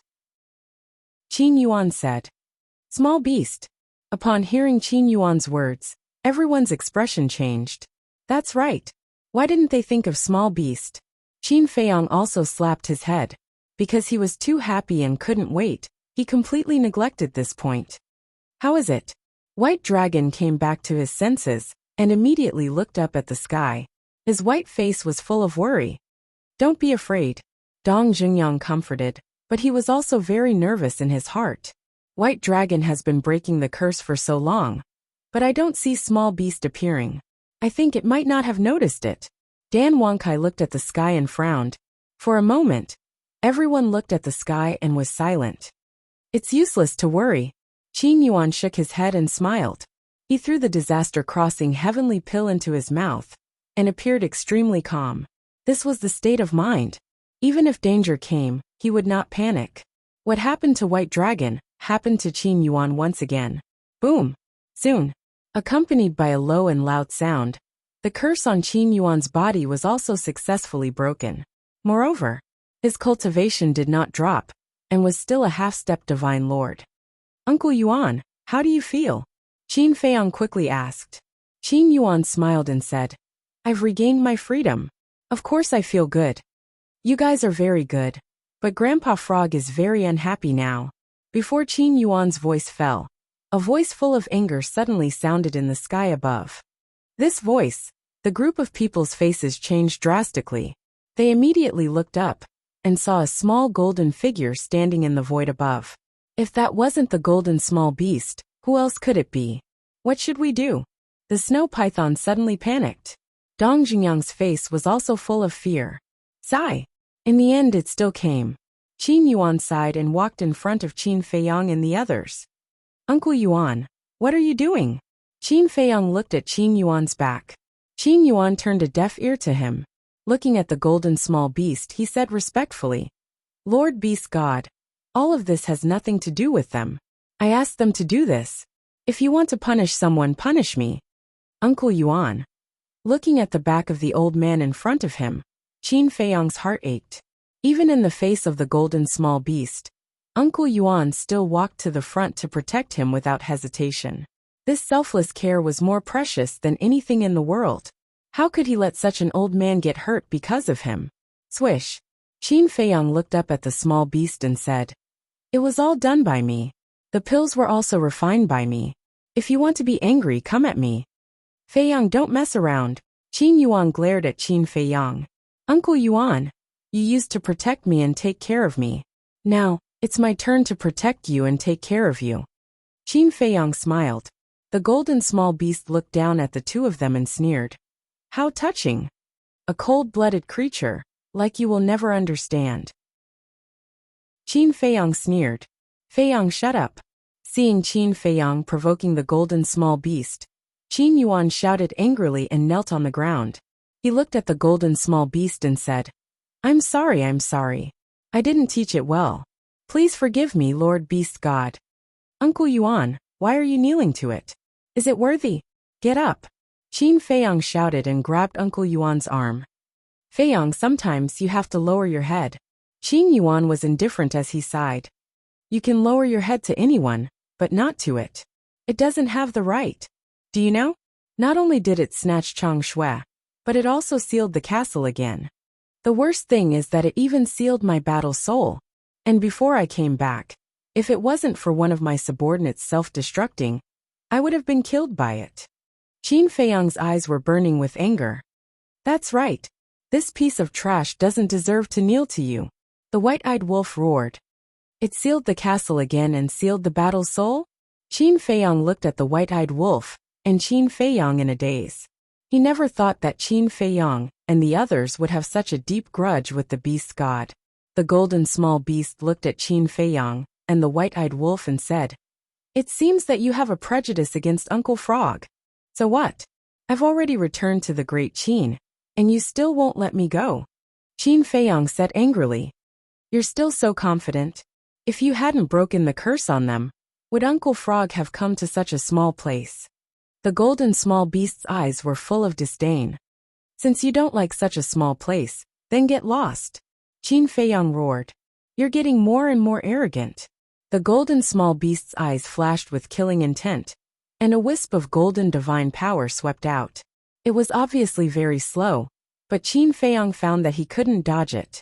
Moreover, his body seemed to be frozen, and he couldn't move at all. Poof! The divine power entered Qin Feiyang's chest, and a blood puppet the size of a football appeared. It was penetrated from the front to the back, and blood was flowing out. So strong. Seeing this scene, Dong Jingyang, Dan Wangkai, Yan Wei, Wang Xiaojie, Wang Yangfeng, Bai Long, and Qin Yuan were all shocked. I've let you go time and time again. Do you really think Uncle Frog can't bear to kill you? The golden small beast looked at Qin Feiyang with disdain. Of course, it's easy for you to kill me, but I'm not convinced. We refined the disaster crossing heavenly pill ourselves, and we didn't ask anyone for help. What right do you have to stop us? Qin Feiyang said angrily, and his face was almost distorted. You still dare to be arrogant? The golden small beast raised its eyebrows. Qin Yuan saw that the situation was not good, and he hurriedly shouted, Lord Beast God, please show mercy. Get lost. The golden small beast roared, and its voice was like thunder. It turned into an invisible sound wave, and it shook Qin Yuan until he kept vomiting blood. Uncle Yuan. Qin Feiyang's face changed drastically, and he quickly ran to Qin Yuan's side. Feiyang, give up. You'll never be a match for it. Qin Yuan sighed. No. Qin Feiyang shook his head, looked up at the golden small beast and roared. I've said it before, if you have anything come at me, don't hurt the people around me. When you helped them break the curse, their deaths were already destined. So you can't blame me, because you're the one who caused their deaths. The golden small beast shook its head coldly, and two strands of divine power flew out, respectively towards Qin Yuan and White Dragon. Bastard! Don't go too far. The white-eyed wolf roared, and its battle soul rushed out roaring. Steal its cultivation for me. With your little strength, you want to steal Grandpa Frog's cultivation? The golden small beast's face was full of disdain, and with a swipe of its claws, the battle soul was shattered on the spot. Following closely, the two strands of divine power that flew towards Qin Yuan and White Dragon turned in the air and attacked the white-eyed wolf. White-eyed wolf! Qin Feiyang roared, wanting to rescue him, but no matter what, his feet couldn't move, as if he was stuck in a quagmire. Boom! The two strands of divine power blasted the white-eyed wolf's body, and its physical body was torn apart, leaving only half of its soul. White-eyed wolf! Brother wolf! Everyone roared in grief, gritting their teeth. Lord Beast God, I beg you, Let them go. I'm willing to accept any punishment. Qin Yuan looked at the golden small beast and pleaded. The white dragon was so scared that it stood there trembling. Even the current Qin Feiyang and the white-eyed wolf couldn't resist in front of the beast god, let alone them. They had just broken the curse, and they were going to die? They couldn't accept it. The golden small beast looked coldly at Qin Feiyang and the white-eyed wolf, and then looked at Qin Yuan and white dragon. You people are really not satisfied. I'll give you the cultivation of a half-step divine lord, and give you the power to rule 2 continents. Besides, you were the ones who chose to be guardians back then. Now you actually hate Grandpa Frog. You don't want to, right? Fine. Grandpa Frog will fulfill your wish, and at worst, Grandpa Frog will find someone else. I believe that there are plenty of people who are willing. The golden small beast waved its claws, and 2 strands of golden divine power flew towards Qin Yuan and White Dragon. At this moment, whether it was Dong Zhunyang, White Dragon, or Yin Wei and the others, they couldn't help but feel despair. Chapter 28:14. 1,000 years. Suddenly, a low and hoarse voice sounded. Everyone immediately looked at Qin Feiyang, because the one who spoke was Qin Feiyang. 1,000 years? What did that mean? Small Beast also looked at Qin Feiyang suspiciously. Qin Feiyang lowered his head, his face gloomy, as if he was struggling with something. Suddenly, he looked up at Small Beast and roared. Let them go, give me 1,000 years. If I can't beat you by then, you don't have to do anything, I will self-destruct in front of you. 1,000 years? Defeat me. Small Beast was stunned. That's right. The Beast God. Don't tell me you don't dare to accept the challenge of an ant like me. Qin Feiyang sneered. Haha. Small Beast laughed as if it had heard the funniest joke in the world. 1,000 years. I only need 1,000 years, and I will definitely trample you under my feet. Qin Feiyang roared. Haha. Small Beast laughed even more wildly, and tears seemed to be coming out of its eyes. You don't dare? Qin Feiyang roared. All right. Small Beast stopped laughing, and the 2 strands of divine power that were heading towards Qin Feiyang and White Dragon also stopped in the void. It then looked down at Qin Feiyang and said, Don't say 1,000 years, Daddy Frog will give you 10,000 years. It's a deal, Qin Feiyang said in a deep voice. The longer the time, the better. But listen to Daddy Frog. If you still can't defeat Daddy Frog after 10,000 years, then not only will you die, but the entire Great Qin and Forgotten Continent will be buried with you. And the Black Tortoise Realm. In short, everything related to you will be destroyed by then. Do you dare to make such a bet? Small Beast smiled coldly. Hearing this, Qin Feiyang's eyes suddenly trembled. This was no longer a gamble with his personal wealth, but with the fate of billions of living beings. What is it? Wasn't he quite awesome just now? How did he scare you? Small Beast's face was filled with disdain. Qin Feiyang said angrily. This is obviously our personal grudge. Why do you have to involve these innocent people? This is the price. If you can afford to play, then play. If you can't afford to play, then behave yourself. Hurry up and decide. Otherwise, Qin Yuan and the others will all die. The golden small beast said indifferently. Qin Feiyang turned to look at Uncle Yuan.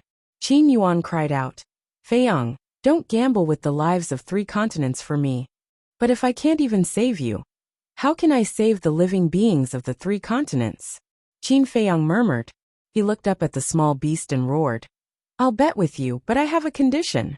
Awesome. The small beast laughed heartily. Sigh. Qin Yuan let out a low sigh. In order to save him, was it worth it to gamble the fate of 3 continents? The white dragon also looked at Qin Feiyang with a complicated expression. Although it was to save Qin Yuan, it was also to save her. 3 continents, billions of living beings. This bet could be said to be universally shocking. In the entire world, perhaps only Qin Feiyang dared to agree. The golden lady looked at Qin Feiyang and said, State your condition. Qin Feiyang said, Let Uncle Yuan and the white dragon continue to be the guardians of Great Qin and the Forgotten Continent. What?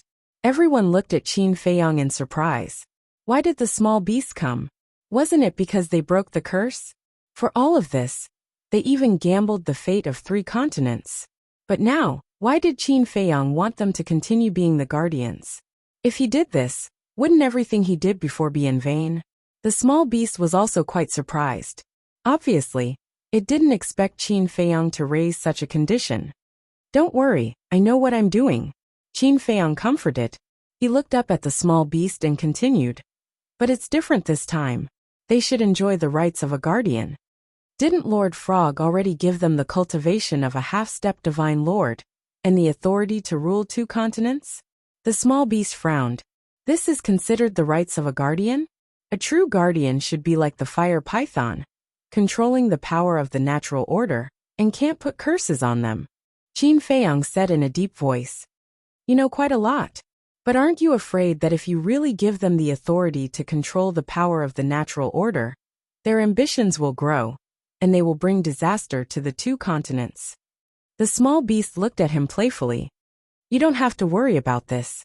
Since they are guardians, they should enjoy these rights. Otherwise, who would be willing? Even if someone is willing at the beginning, after a long time, they will still resent you. Today's matter will happen again. Is this what you want to see? Of course. With your strength, killing them is as easy as flipping your hand. But I believe that you don't like this kind of trouble. Qin Feiyang said in a deep voice. The small beast was silent. Uncle Yuan Bai Long and the fire python. Although they are in different places, they are all guardians. They should enjoy the same treatment. This is my only condition. I believe that for you it is just a small matter. Qin Feiyang said. Haha. The small beast laughed and nodded. Okay, Lord Frog will do as you say and give them the rights. After saying that, it waved its claws, and 2 rays of divine light entered Qin Yuan and Bai Long's forehead. But you have to remember that you only have 10,000 years, so work hard. In addition, I will give you 3 more days. If you are still here after 3 days, I will kill you without mercy. The small beast smiled coldly. Qin Feiyang was stunned for a moment, then suddenly became angry and roared. Why? This is my home, and I don't even have the freedom to go home? Freedom? When you defeat Lord Frog, no one will care where you go. But now, humph! Lord Frog has the final say. The small beast's eyes flashed coldly, and it disappeared without a trace. Only then did everyone breathe a sigh of relief. Qin Feiyang looked gloomily at the place where the small beast disappeared, then quickly ran to the white-eyed wolf's divine soul and asked, Are you okay? Why don't you try? I almost lost my life. How can I be okay? The white-eyed wolf's angry voice came from the half of the divine soul. Qin Feiyang smiled and sent the white-eyed wolf to the castle. It would not take long for the white-eyed wolf to condense a divine soul and reconstruct its body. Feiyang, you are too stupid. How can you defeat it in 10,000 years? Qin Yuan sighed helplessly. Qin Feiyang was silent for a while, then turned to Qin Yuan and said with a smile, Uncle Yuan, don't worry. I can do it. Don't be so confident. Even if you have the time array of 1 day and 1,000 years, it will be difficult to defeat it, because we don't know how strong it is. Dong Zhengyang shook his head. A time array of 1 day and 1,000 years. Yan Wei, Wang Xiaojie, and Wang Yangfeng were stunned when they heard this. Qin Yuan was also shocked. A time array of 1 day and 1,000 years was the legendary time array. No wonder Qin Feiyang dared to accept it. At the beginning, he even said that he could defeat the small beast in 1,000 years. Difficult. Qin Feiyang murmured and smiled faintly. Even if it is difficult, we have to go on. Thank you. Bai Long looked at Qin Feiyang with a face full of gratitude. No need. Even without today's incident, I will have a battle with it sooner or later. Qin Feiyang waved his hand, then looked at the worried Qin Yuan and smiled bitterly. Uncle Yuan, can you have some confidence in me? When have I ever disappointed you? Let's talk about it later. Don't we still have 10,000 years? Think about it. A mortal's life is only a few decades. We still have 10,000 years to live. Even if I lose to it, it will be considered a gain. Qin Feiyang added a few more words. You brat. Qin Yuan shook his head and smiled. Uncle Yuan believes in you. You can definitely do it. Thank you. Qin Feiyang smiled gratefully and said, Take a look and see if you can control the rule force. Qin Yuan looked at the sky, raised his old arm, and waved gently. Boom! A rule force suddenly descended from the sky. It can really be controlled. Yan Wei and the others were stunned. If they could control the rule force, then Qin Yuan and the White Dragon would be the true guardians in the future. Qin Feiyang smiled and turned to the White Dragon. This harvest is not easy to come by. I hope you can make good use of it and visit the Forgotten Continent. Don't worry. I don't have any resentment now. Let's talk about it later. This is also what you fought for me. I will use the rule force to protect the Forgotten Continent. The White Dragon nodded solemnly. All right then. There are only 3 days left. Go back and spend time with Mother. Qin Feiyang sighed. Originally, he wanted to come back and stay for a few hundred years, until the hell of the Nether King ended. Unexpectedly, there were only 3 days left in the blink of an eye. Yes, I should go and spend time with her. After all, I don't know how many years I will have to wait before I can come back. Qin Yuan nodded. Then follow me to the imperial capital. Qin Feiyang looked at Qin Yuan, his eyes full of expectation. He also wanted to have a good talk with Uncle Yuan. All right. Qin Yuan nodded and smiled. Qin Feiyang turned to look at Dong Xingyang and asked, now that the White Dragon's curse has been broken, do you still want to go to the ancient world? What do you think? Dong Xingyang smiled faintly. Up to you. Qin Feiyang smiled and looked at Wang Xiaojia asking, how is your sister now? She has recovered a lot. Wang Xiaojia nodded. All right then, go to the Black Tortoise world now. Remember, you only have 3 days. How much you can gain in these 3 days will depend on your luck. Qin Feiyang said. This disciple will work hard. Wang Xiaojia nodded. Qin Feiyang transmitted his voice to Dan Wangkai. Later, tell Fire Lotus not to let Wang Xiaojia meet Qin Shen. Why? Dan Wangkai was suspicious. If Xiaojia knows that I am bringing Qin Shen to the ancient world, what will he do? He will definitely pester me as well. Qin Feiyang transmitted his voice. Then bring him along. Dan Wangkai thought. No. He still has his mother and sister to take care of. I won't let him die outside. Qin Feiyang transmitted his voice. All right. Dan Wangkai secretly agreed. Qin Feiyang waved his hand and sent Wang Xiaojia and Dan Wangkai to the castle. Then, Qin Feiyang looked at Wang Yuanshan and Yan Wei and laughed. I haven't had a good gathering with you guys since I came back. Let's go to the imperial capital together. All right. The two of them nodded. But when we return to the imperial capital, don't mention what happened here to anyone, especially Mother. Qin Feiyang reminded everyone. You don't need to tell us that. We know that. Everyone nodded. Because this was Qin Feiyang's personality. If there was anything, he would shoulder it himself. And he didn't want everyone to worry together with him. Then let's go. Qin Feiyang smiled slightly. Bai Long looked at Qin Feiyang and said, I will return to Forgotten Continent first. I will come to send you off the day after tomorrow. Dong Xingyang also looked at Qin Feiyang and laughed. I will also go to Forgotten Continent and accompany her. Up to you. Qin Feiyang laughed, and then looked at Qin Yuan. Qin Yuan waved his hand, sweeping up Qin Feiyang and the others, and disappeared without a trace. Chapter 28:15. Do you really want to go again?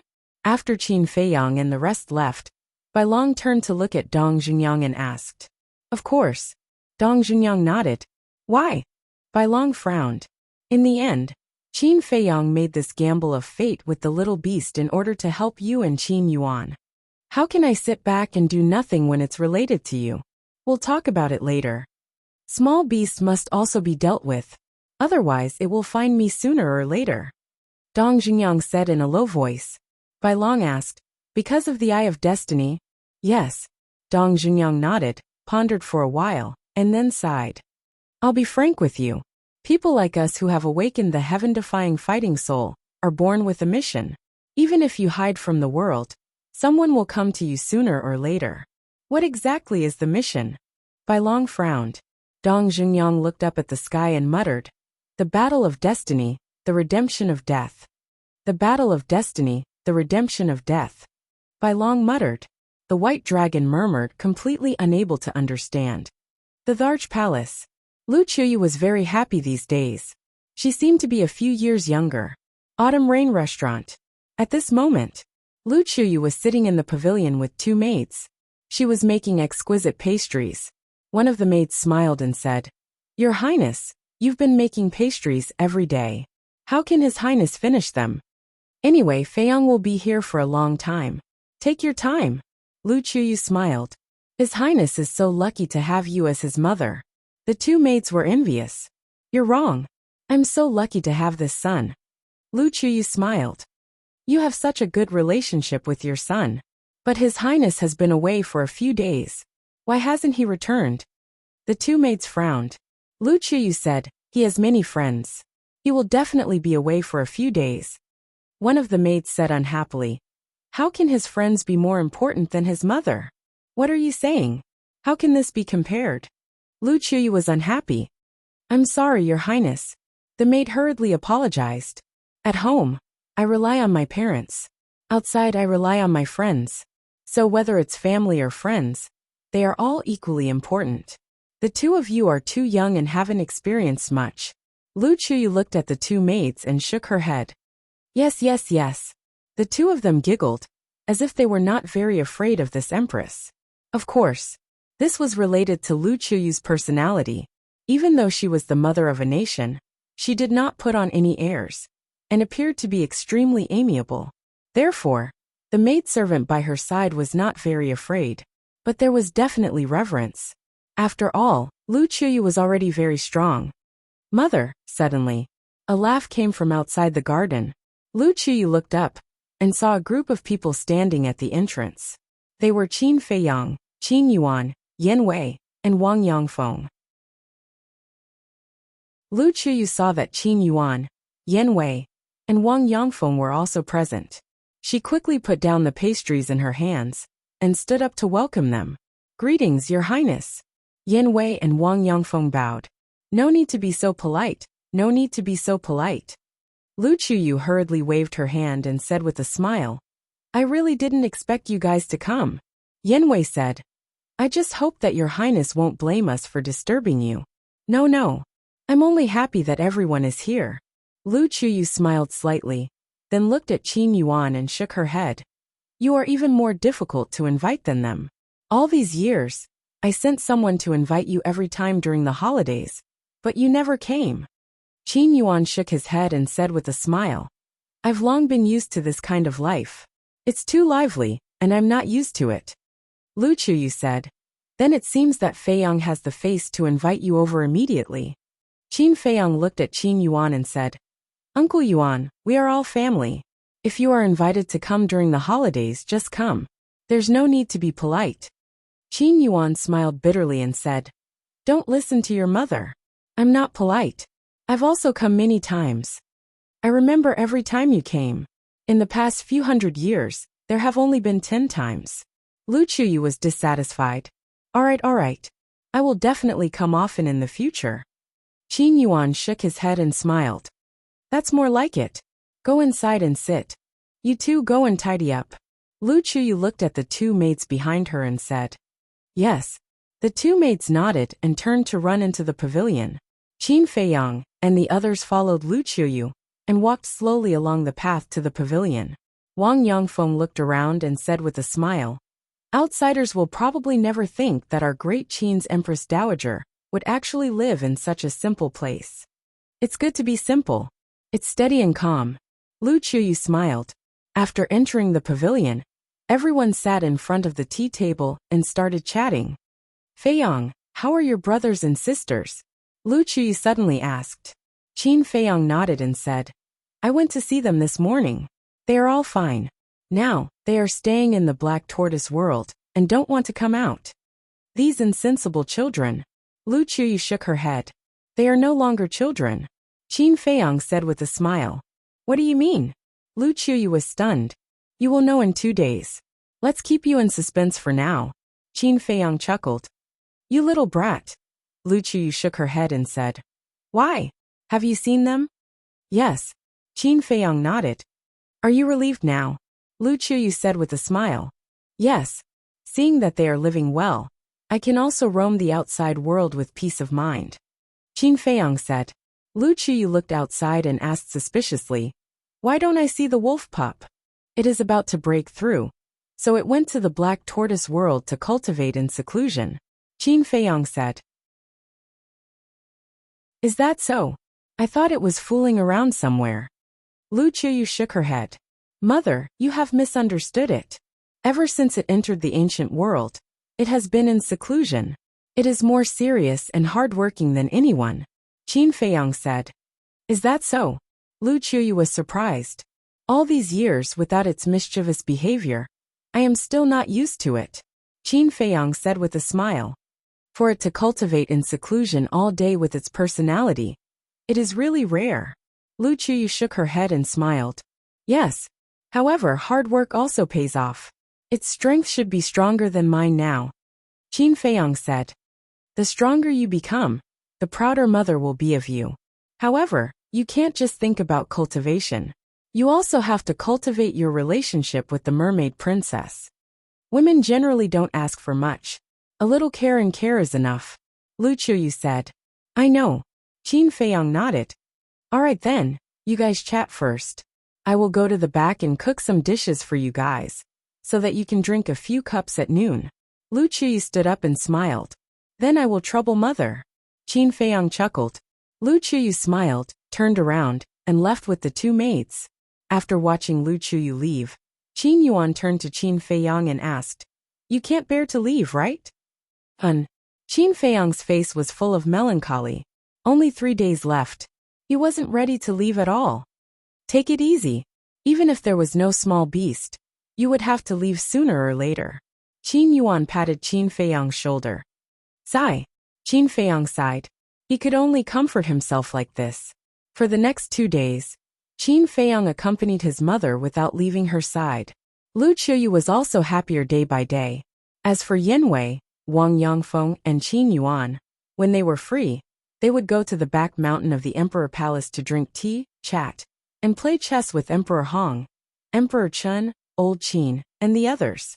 However, happy times always pass quickly. The third day, early morning, Qin Feiyang got up early in the morning. After washing up, he stood on the balcony of the second floor and looked up at the slowly rising sun. This was already the last day. He would leave tomorrow morning. Even if he was reluctant, he couldn't change it. This was strength. Today, in front of Small Beast, he didn't even have the right to stay at home for one more day. Crack. Unconsciously, he clenched his fists, and his joints made crisp cracking sounds. If he wanted true freedom, not only did he have to defeat Small Beast and Ice Dragon, but he also had to transcend this world. In other words, he had to defeat the god of creation. The road ahead was long. You're up so early. What are you looking at? So engrossed. Lu Qiyu stood beside Qin Feiyang without him noticing. Qin Feiyang quickly collected his thoughts, loosened his clenched fists, turned to look at Lu Qiyu, and said with a smile, Maybe I drank too much last night. My head hurts, so I can't sleep. Last night, he Yanwei, Wang Yangfeng, Uncle Yuan, Monarch Chen, Monarch Hong, Monarch Qin Old Qin, and the others drank and chatted until midnight. He did drink a lot. Don't drink too much. Your father too. He knows you can't hold your liquor, but he keeps drinking with you. I'll go and scold him later. Lu Qiyu said. No. Father is also happy. Besides, I can't drink with them much. Qin Feiyang said with a smile, but the last sentence was said in his heart. Yes, he was leaving tomorrow morning. How many more times could he drink? Okay, I'll go and make breakfast first. Lu Qiyu smiled and turned to go downstairs. Qin Feiyang looked at his mother's back and couldn't help but feel sad. His mother was so happy now. But if she knew that he was leaving tomorrow, how disappointed would she be? He couldn't bear it, and didn't want to ruin his mother's happy mood. Don't talk about it if you don't want to. Spend the day happily. Qin Yuan walked to Qin Feiyang's side and said with a smile. Qin Feiyang looked at Uncle Yuan and nodded with a smile. Then let's go down and have some morning tea? I like the heavenly immortal you brought back very much. Qin Yuan said with a smile. If you like it, I'll give you a few £100 later. Qin Feiyang said. A few £100. Qin Yuan was stunned. What's a few £100? I can take out a few £1,000. Qin Feiyang smiled proudly. This was not a joke. Although this kind of tea grew too slowly, and the leaf tips were the most tender. But after so many years, the fire lotus had accumulated a lot. After all, this 1 day and 1,000 years time array was not a joke. Chapter 28:16. Qin Feiyang and Qin Yuan sat in the pavilion. Just as they finished brewing tea, Yan Wei and Wang Yangfeng walked out. Like Qin Feiyang, the three of them had been staying in the Autumn Rain Inn for the past few days. There were many rooms in the Autumn Rain Inn, and a dozen more could stay there. However, it wasn't easy to stay in the Autumn Rain Inn. After all, this was the residence of the emperor and his wife. Morning. Qin Feiyang looked at the two of them and smiled. The two of them smiled and walked into the pavilion to drink tea together. I really envy you guys. Soon, the emperor also walked out in his dragon robe. Looking at Qin Feiyang and the other three, he shook his head and said, Others are also envious of you. Yan Wei smiled. Forget it. When can I be like you guys, sitting here early in the morning and drinking tea freely? That will be enough. Let's not talk about it anymore. I'll go to the morning assembly first. I'll come back to accompany you guys later. After saying that, the emperor quickly left. See, the emperor who seems to be endlessly glorious to others also has troubles. Qin Yuan shook his head. There's nothing we can do about it. Many people only see the surface.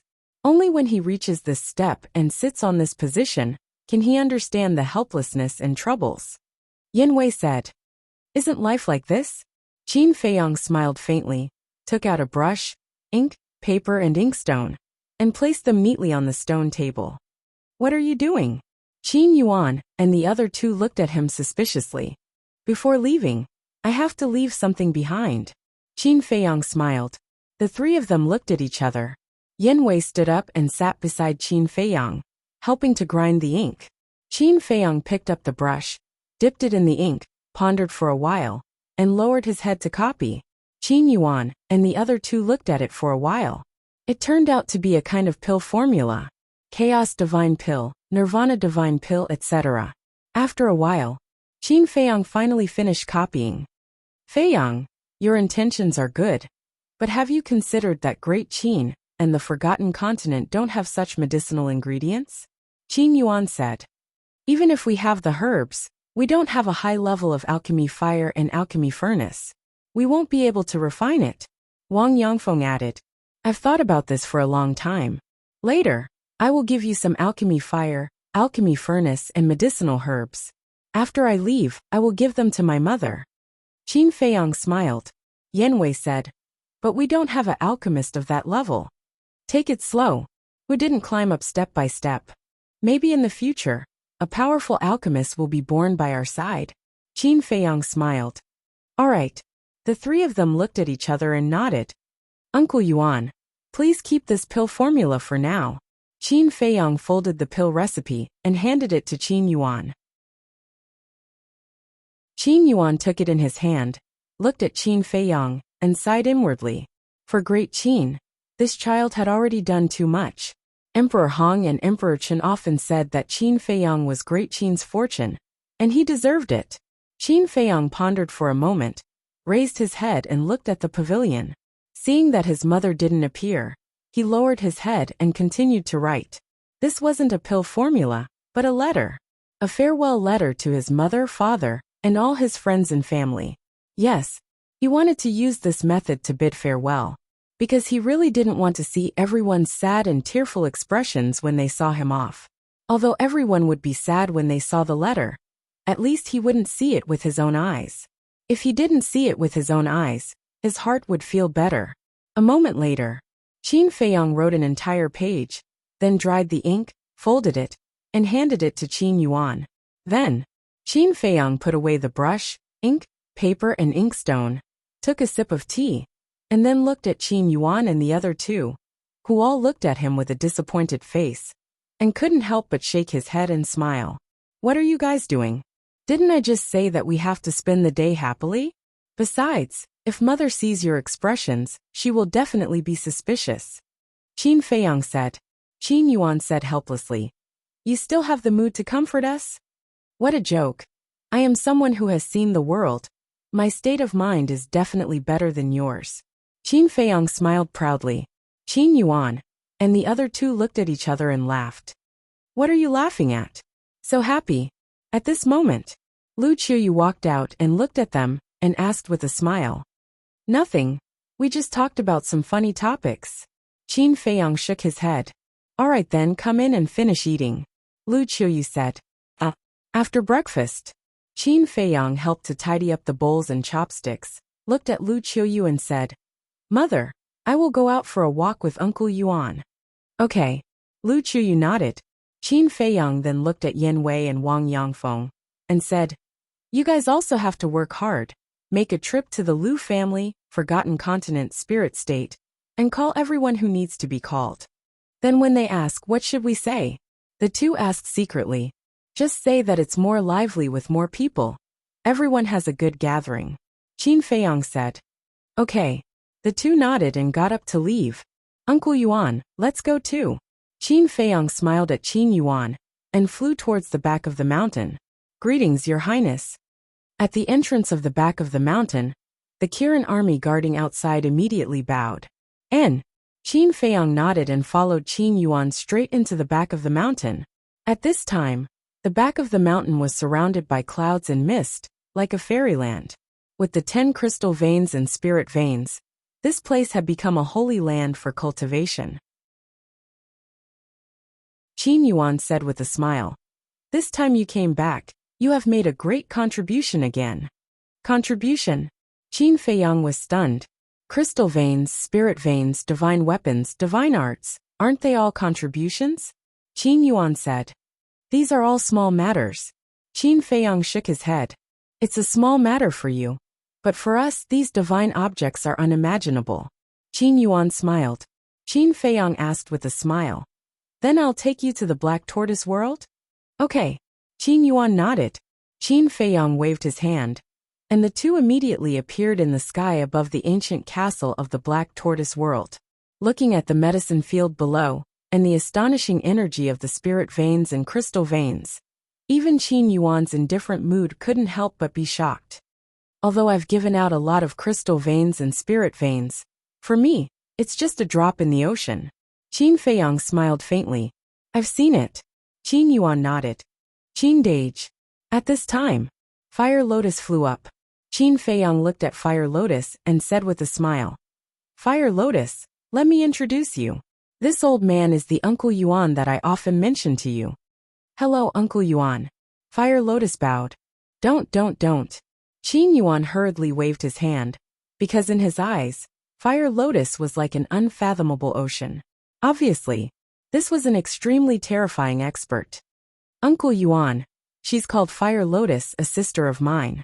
The heavenly immortal dew was cultivated and brewed by her alone. Qin Feiyang laughed. Qin Yuan nodded his head and looked at Fire Lotus with a smile. So the heavenly immortal dew was made by you. I had nothing to do, so I planted it for fun. I just didn't expect that Qin Dage would like it so much. Fire Lotus laughed. Planted for fun. Qin Yuan was slightly taken aback and revealed a meaningful smile. How could this kind of tea be planted for fun? It must have been carefully cultivated. It was just that there were some things that even if one saw through, one shouldn't say it out loud.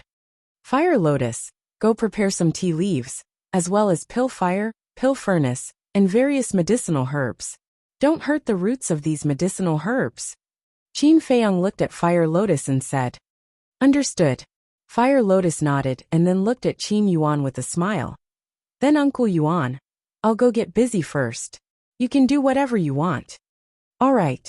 Qin Yuan nodded. After Fire Lotus left, Qin Yuan looked at Qin Feiyang and said with a smile. You're good. What do you mean? Qin Feiyang scratched his head. Qin Yuan said. Such a good girl is actually hiding in the Black Tortoise world. Tell me honestly, when do you plan to get married? Get married? Qin Feiyang was slightly taken aback and smiled bitterly. Uncle Yuan, when did your image become so vivid? Still pretending? Qin Yuan was unhappy. I'm not pretending. The relationship between Huo Lian and I is purely that of siblings. Qin Feiyang was helpless. Is that so? Qin Yuan frowned. Yes. Whether it's me or her, we don't have any other thoughts.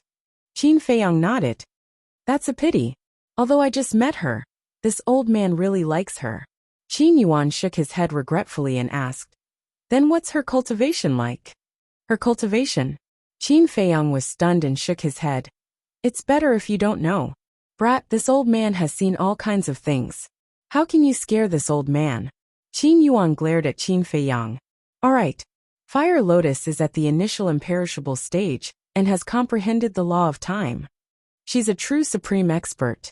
Even in the ancient world, she's a top existence. Anyway, she's much stronger than me. Qin Feiyang smiled. Since she's so much stronger than you, why would she be willing to be your sister? Qin Yuan was doubtful. Is there a need to think about it? Of course it's because of my character and charm. Qin Feiyang smiled. Brat. Qin Yuan scolded with a smile. But then again, how strong was the imperishable stage? Qin Feiyang seemed to see through Uncle Yuan's doubts and explained. The imperishable stage is very strong. Above the divine monarch stage is the paragon stage. Above the paragon stage is the nine heavens stage. And above the nine heavens stage is the imperishable stage. As Qin Feiyang explained, he took Qin Yuan to see the scenery of the Black Tortoise world. Looking at the vast world, Qin Yuan was extremely shocked. An independent world. He never thought that in just a few hundred years, this brat had already grown to this extent. Several days passed. The two returned to the Devil's Land, and Fire Lotus had already prepared everything and stored it in a Qiankuan ring. Several days passed in the Black Tortoise world, but it was only a moment outside. Qin Yuan carefully put away the Qiankuan ring, then looked at the ancient castle below, and then glanced at the Devil's Land and said, this old man sensed many familiar auras. Everyone should be back. Qin Feiyang nodded. All right.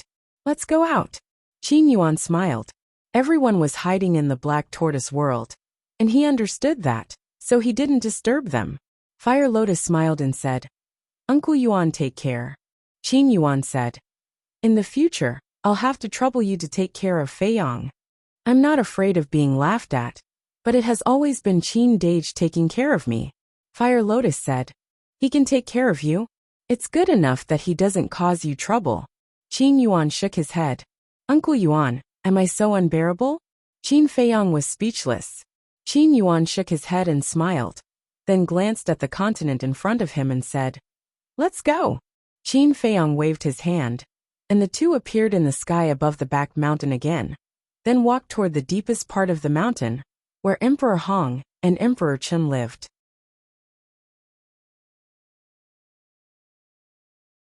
Chapter 28:17. Entering the deepest part of the back mountain, Qin Feiyang saw Emperor Hong and Emperor Chen sitting by the lake, drinking morning tea. Grandpa, great-grandpa. Qin Feiyang waved and smiled. Morning. Emperor Hong and Emperor Chen raised their heads, smiling at Qin Feiyang and Emperor Chen. The two walked over and sat on the side. Drink. Emperor Chen poured 2 cups of tea and pushed them in front of Qin Feiyang and Qin Yuan. Qin Feiyang smiled, took a sip of tea, and then looked at the statues in the center of the lake. What are you looking at? Emperor Chen asked suspiciously. Maybe. What else can I leave behind? Qin Feiyang murmured. Several rays of divine light flashed from the center of his eyebrows and disappeared into the statue's forehead. These were all formed by divine arts. There were divine armor, soul destruction technique, Qilin art, wisdom king golden body, and so on. The inheritance had been left behind. Whether the future generations could get it or not depended on their luck. What are you doing? Emperor Hong and Emperor Chen looked at each other, and then at Qin Feiyang, puzzled. Leave more inheritance. I hope our Qin clan can get better and better in the future. Qin Feiyang smiled. Thank you. Emperor Hong smiled with relief. What I can do is to the best of my ability. Qin Feiyang shook his head. That's enough. Emperor Hong nodded. Emperor Chen asked, Feiyang, since you're making arrangements so early, has the departure time been decided? Qin Feiyang and Qin Yuan looked at each other. Qin Feiyang said. To be honest, the time has been decided. When? Emperor Chen asked. Tomorrow morning. Qin Feiyang said. So soon? Emperor Hong and Emperor Chen froze.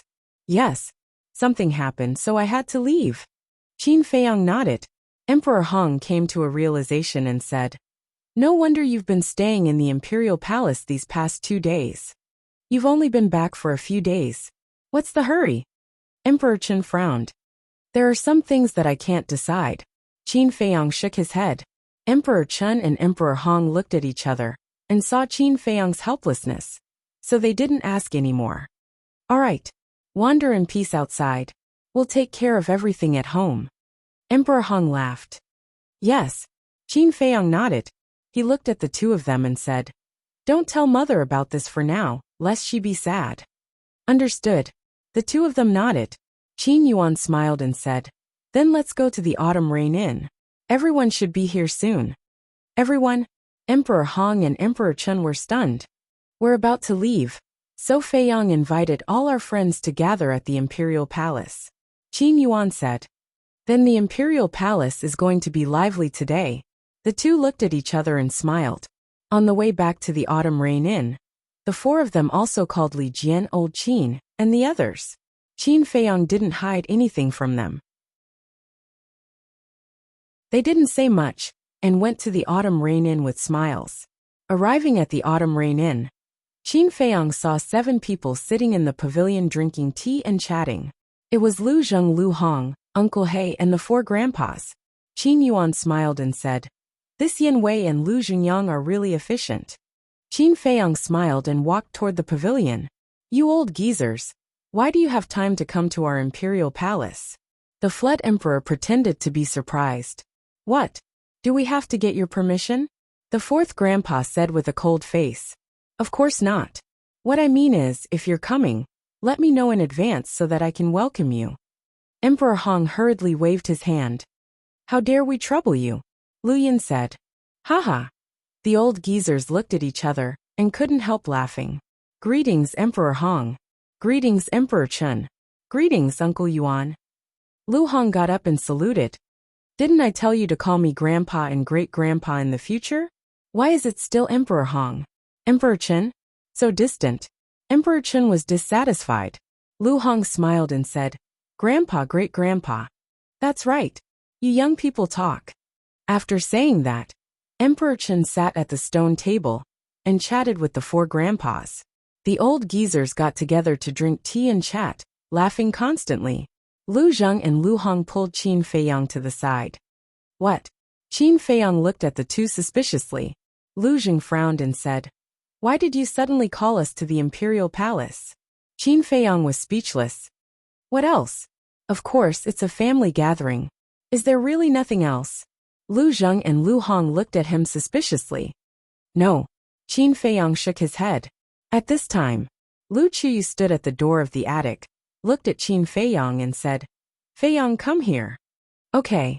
Qin Feiyang nodded, looked at Lu Zheng and Lu Hong, and whispered, there will be more people coming later. Help me welcome them. After saying that, he ran to the attic. More people are coming? Lu Hong and Lu Qiyu were stunned. Qin Feiyang ran to the door of the attic, looked at Lu Qiyu, and asked with a smile, Mother, what's the matter?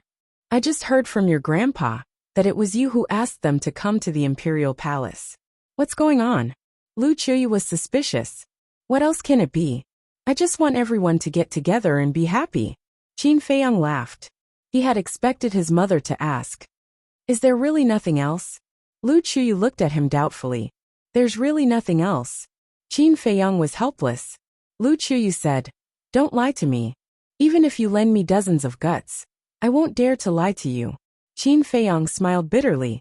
All right. Then how do you plan to arrange so many people? Lu Qiyu asked. What's there to arrange? They're not outsiders. Let's get together, drink tea and chat. That's enough. Qin Feiyang said. How can you entertain guests casually like this?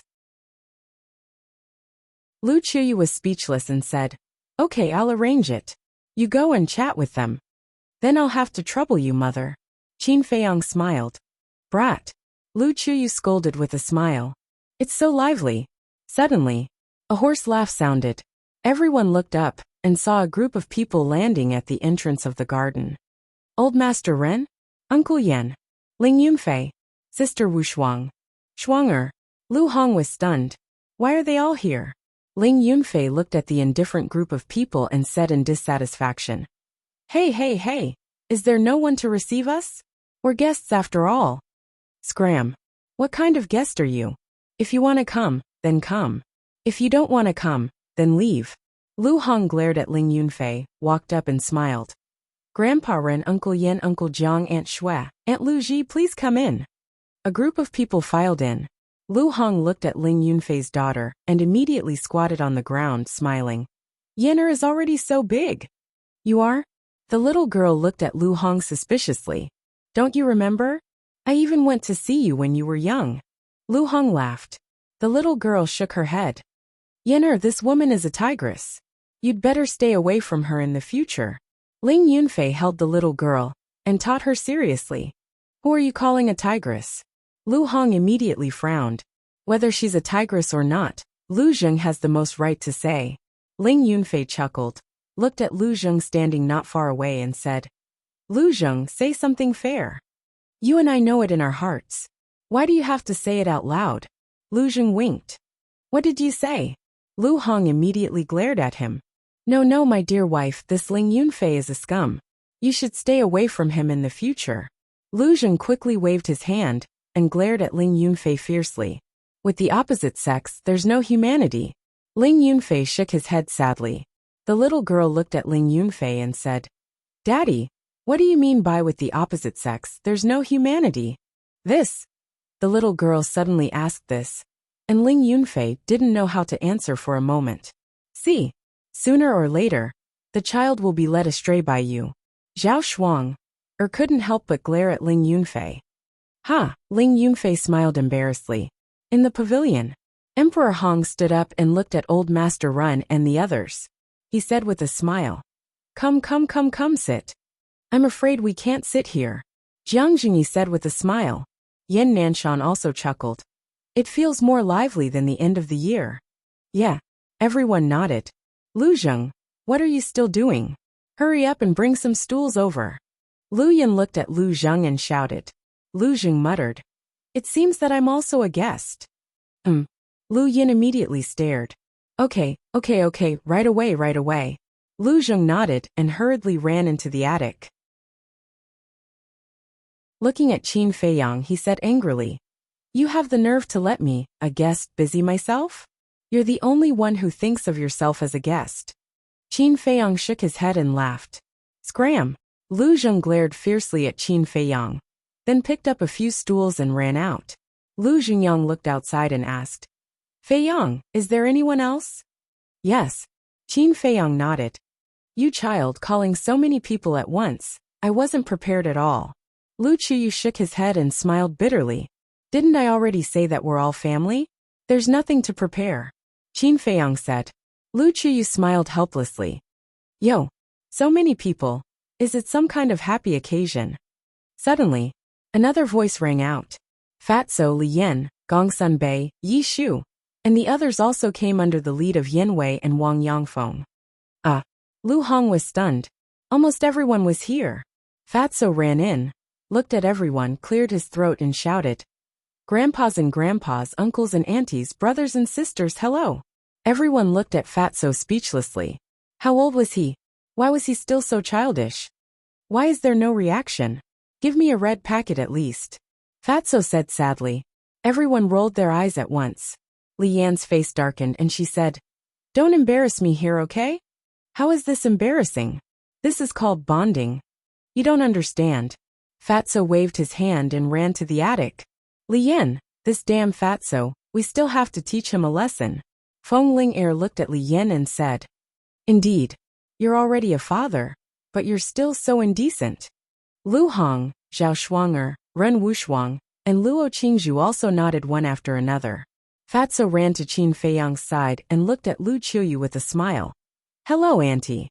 Lu Chuyu smiled slightly. Auntie, I have something to talk to boss. After Fatso finished speaking, he dragged Qin Feiyang and ran to the side. What? Qin Feiyang looked at him in confusion. Fatso whispered. Boss, what's wrong with you? Didn't we just have a gathering a few days ago? Is this not good? Everyone is together for fun. Qin Feiyang was suspicious. If it's just a simple gathering, of course it's good. But why does Fat Lord feel that it's not that simple? Fatso frowned. What's not simple? Qin Feiyang rolled his eyes at Fatso, looked at the men, women and children in the garden, and said with a smile, I haven't seen such a happy atmosphere for a long time.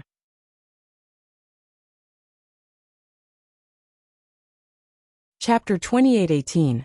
Not long after, the emperor returned from the morning court. Seeing so many people coming down, the emperor was also stunned. Uncle, I won't disturb you, right? Zhao Shuang'er laughed. No. I'm so happy that you guys can come. You guys chat first, I'll go change my clothes. The emperor smiled slightly, walked into the attic, looked at Lu Qiuyu, and asked in a low voice, What's going on? It was Feiyang who invited us, saying that he wanted everyone to get together and have a good time. Lu Qiuyu was helpless. The emperor turned his head to look at Qin Feiyang, who was standing with Fatso, and couldn't help but shake his head and smile, saying, All right, as long as he's happy. Qin Feiyang was indeed very happy now, because it had been too long since they had gathered like this. Those smiling faces were like the sun, warming his heart. This scene was also slowly imprinted in his heart, and he would never forget it for the rest of his life. Night gradually fell. The entire autumn rain building was brightly lit. In the garden, there were 5 round tables, which were already filled with hot dishes. Feiyang, let your brothers and sisters come out to gather, Emperor Hong said. Qin Feiyang patted his head and laughed. I almost forgot about them, but before you see them, you guys have to be mentally prepared. What? Everyone looked at him suspiciously. Qin Feiyang smiled mysteriously, and with a wave of his arm, 10 figures appeared in front of everyone. It was Qin Haoyan, Qin Wan, Qin Xian, Qin Yun, Qin Ji, Qin Yi, Situ Feiyang, Lu Xiaofei and his sister. And Qin Haoyan and the others were caught off guard. Because they were not prepared in advance, they were suddenly taken out by Qin Feiyang. At the same time, Emperor Hong and the others also looked at Qin Haoyan and the others suspiciously. Gradually, they revealed a trace of bewilderment. Lu Qiuyu looked at Qin Yi and asked, You are? Qin Yi stepped forward and hugged Lu Qiuyu's arm, and said with dissatisfaction, Mother, you can't even recognize your own daughter? It's really Yi or you? Lu Qiuyu's face was full of shock. What was going on? A few days ago they were still 2 children. How did they become a young lady and a handsome young man, after going to the Black Tortoise world? Qin Yi also ran in front of Lu Qiuyu and smiled. Mother, look at our cultivation. Boom. Qin Yi directly released his aura. This is divine might. Lu Qiuyu was stunned. Qin Yi smiled proudly and said, Brother Zhu Yi and I have both broken through to the War God realm. What? Both of you broke through to the War God level? Lu Qiuyu was dumbfounded. Qin Yun smiled and said, I don't know about them. We have already become war gods, and Brother Haoyan has already become a monarch god. No way. Lu Qiuyu looked at the children in front of her in shock. The emperor and the others were also in disbelief. How many days had it been? Including today, it had only been 5 days, and he had already broken through to the Divine Lord realm? Imperial Mother, Imperial Father, that is indeed the case. Qin Haoyan nodded and also released his aura. How could this be? Everyone's face was filled with bewilderment. You may not know, but Feiyang's Black Tortoise realm now has a time array that lasts 1 day and 1,000 years. Although they have only been in the Black Tortoise realm for 5 days, 5,000 years have passed in there. In addition to all kinds of pills and resources, 5,000 years to break through to the Monarch God realm is actually considered slow. Qin Yuan smiled and said, he had been to the Black Tortoise realm and knew how terrifying its foundation was. 1 day and 1,000 years. The emperor and Lu Qiuyu looked at each other. Lu Zheng came back to his senses and hurriedly looked at the Lu siblings and said, Xiaofei, Xiaojia. Come. Let me see how far you have cultivated. You brat, come over here and let me take a good look. Fatso waved at Situ Feiyang. In the past few days, the three of them had become more mature and steady, exuding a sharp aura from their bodies. Father, Xiaofei Xiaojia, and I have only cultivated in the Black Tortoise realm for a long time. How much can we improve in 3 days? Situ Feiyang was helpless. Yes, we have only just become gods. As for Xiaojia, she has barely reached the war god realm. Lu Xiaofei said, you have also become gods. Everyone looked at the two of them in shock. What is there to be surprised about?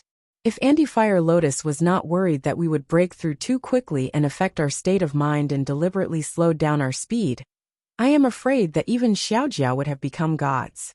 Situ Feiyang said, this is the result of deliberately slowing down the speed? Everyone was dumbfounded. If they did not slow down the speed, what cultivation would these little ones have now? It was hard to imagine. Wait a minute. Fire Lotus. Lu Chuyu looked at Qin Feiyang and asked suspiciously, who is Fire Lotus? Qin Feiyang smiled and said, she is a sister that I recognized. Lu Chuyu said, then why don't you let her come out? We can meet her too. Qin Feiyang was a little hesitant. This is your fault, child. You brought a friend back and still hid her? The emperor was also displeased. There will be a chance in the future. Qin Feiyang smiled faintly. Emperor Hong greeted with a smile. All right, the food is almost ready. Everyone please take a seat. Everyone drank and chatted merrily all the way until late at night. Other than those who knew about it, everyone else went to rest. Although the Autumn Rain Pavilion could not accommodate so many people, there were still many palaces nearby. Inside the pavilion, Qin Feiyang, Emperor Hong, Emperor Chun, Qin Yuan, Li Jian, and Old Man Qin were sitting together. Then I will also go back. Qin Haoyan walked out of the pavilion and looked at Qin Feiyang. Don't go yet. Qin Feiyang said. Qin Haoyan looked suspiciously at Qin Feiyang. Qin Feiyang looked at the pavilion where the candlelight was gradually extinguished and said, come in and have a seat.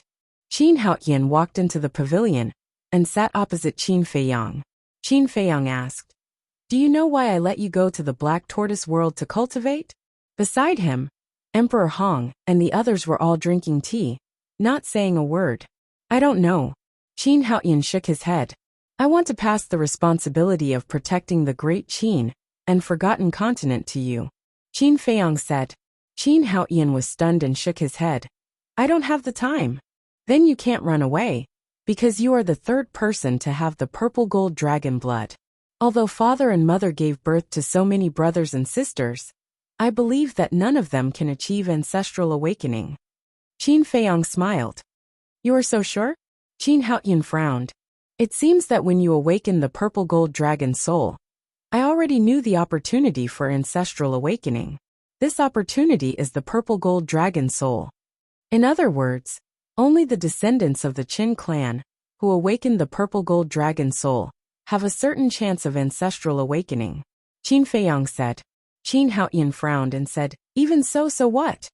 I don't know why our Qin clan has the purple gold dragon blood. But I know one thing. Everyone who has the purple gold dragon blood has a different fate than others. For example, my ancestors and I have fought hard to protect the great Qin. I believe that you will be no exception. Qin Feiyang said. I don't believe in fate. Qin Haoyan shook his head. Whether you believe it or not, in the future, you have to bear the responsibility of protecting all of this. As for my ancestors and I, to be honest, when I returned to the ancient world this time, I didn't plan to come back alive. I think the ancestors should have already made preparations for this. Qin Feiyang sighed. Qin Haoyan frowned and said, what are you facing in the ancient world? There are some things that are useless even if I tell you. You just have to remember to protect our homeland.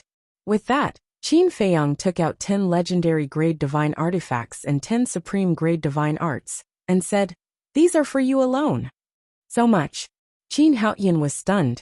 The more you get, the greater the responsibility. I sincerely hope that if there is a day when I come back alive, nothing will change here. Qin Feiyang looked at Qin Haoyan and said. Qin Haoyan frowned. Why did he feel that something was wrong? I'll be leaving tomorrow morning. Qin Feiyang sighed. What? Qin Haoyan was stunned. Although he was also in the Black Tortoise world, because he wasn't in the castle, he couldn't hear what was going on outside, so he didn't know about the small beast. What? You still don't want me to leave? Qin Feiyang smiled faintly. Qin Haoyan snorted coldly, and said, I can't wait for you to scram. Don't you know? You're a person who's cold on the outside but warm on the inside. Qin Feiyang shook his head, and then personally handed over the divine artifacts and divine arts to Qin Haoyan, and said, Brother, I'll leave everything at home to you. Brother, Qin Haoyan murmured. Qin Feiyang calling him little brother caused his heart to churn. From the moment Qin Feiyang killed his mother, he never thought that there would be a day when they would call each other brothers. You guys are brothers. Emperor Hong laughed. Haoyan, this is because your big brother trusts you, so he gave you such a heavy burden. You can't let him down. Emperor Chen sighed. Qin Haoyan looked at Emperor Hong and Emperor Chen, then looked at Qin Yuan and the others, and finally looked at Qin Feiyang. In the end, he took a deep breath, took the divine artifacts and divine arts, and said, I'll take care of everything at home. Don't die outside. I still want to take revenge on you. Qin Feiyang smiled with relief and said, Just for your words, I will work hard to survive. Then I'll be leaving. I won't be seeing you off tomorrow morning. Qin Haoyan stood up and said, Go. Qin Feiyang waved his hand. Qin Haoyan turned around and walked out of the pavilion. Just as he turned around, 2 drops of tears quietly slipped down. After Qin Haoyan left, Qin Feiyang retracted his gaze, looked at Emperor Hong and the others and smiled. I knew it. I wouldn't be wrong about people. The faces of Emperor Hong and the others were also filled with gratification. Next, everyone sat in the pavilion, drinking tea and chatting, enjoying the last night. Gradually, the sky brightened. Qin Feiyang looked at the horizon, put down the teacup in his hand, and quietly released his spiritual will. Soon, he saw a scene that made his heart ache. No one was actually sleeping. They stood silently in front of the window, looking at him. Obviously, although he had deliberately concealed it, everyone had already noticed it. Moreover, in order to consider his feelings, no one said anything. They all chose to stand in the dark of the night and silently accompany him for the entire night. Thank you, Qin Feiyang muttered, 2 drops of tears falling from the corner of his eyes. He then got up and stepped into the air without saying a word, disappearing step by step. All that was left was a back view that was imprinted in everyone's hearts, one that they would never forget.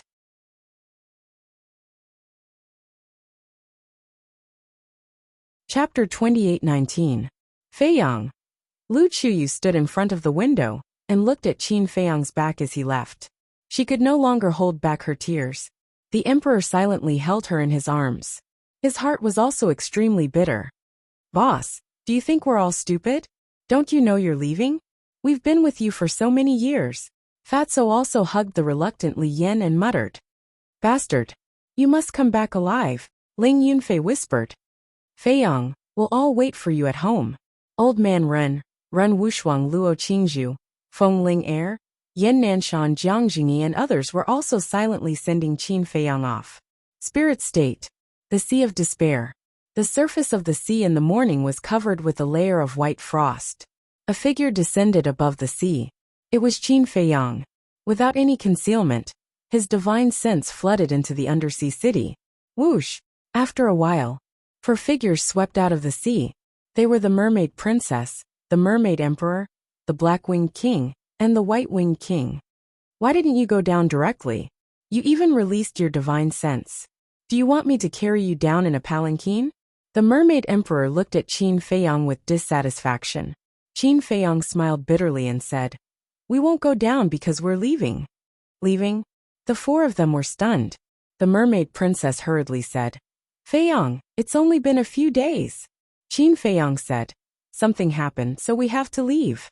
The Mermaid Princess looked at Qin Feiyang suspiciously, then looked at the Mermaid Emperor and said, Father, take care of yourself at home. This is too sudden. The Mermaid Emperor frowned. Yeah. Didn't you say you could stay for hundreds of years? What happened? Why did you leave so suddenly? The black-winged monarch and the white-eyed wolf also looked at Qin Feiyang in confusion. It's nothing. Qin Feiyang shook his head. Who are you trying to fool? Leaving in such a hurry, something big must have happened. The mermaid emperor said. Father, Feiyang has good intentions. He didn't tell you because he didn't want you to worry. The mermaid princess said.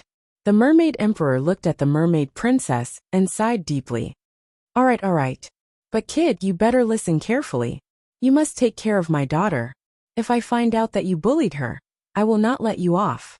Qin Feiyang smiled bitterly and said, I can bully anyone but not her. At least you have a conscience. Then you can leave. The mermaid emperor waved his hand and turned his head away, his face full of reluctance. Uncles, please take care of my father in the future, the mermaid princess said as she looked at the black-winged monarch duo. Don't worry and go. The two of them smiled. Phew. The mermaid princess took a deep breath and looked at the mermaid emperor one last time. She looked at Qin Feiyang and said, Let's go. Qin Feiyang nodded and smiled at the black-winged monarch duo.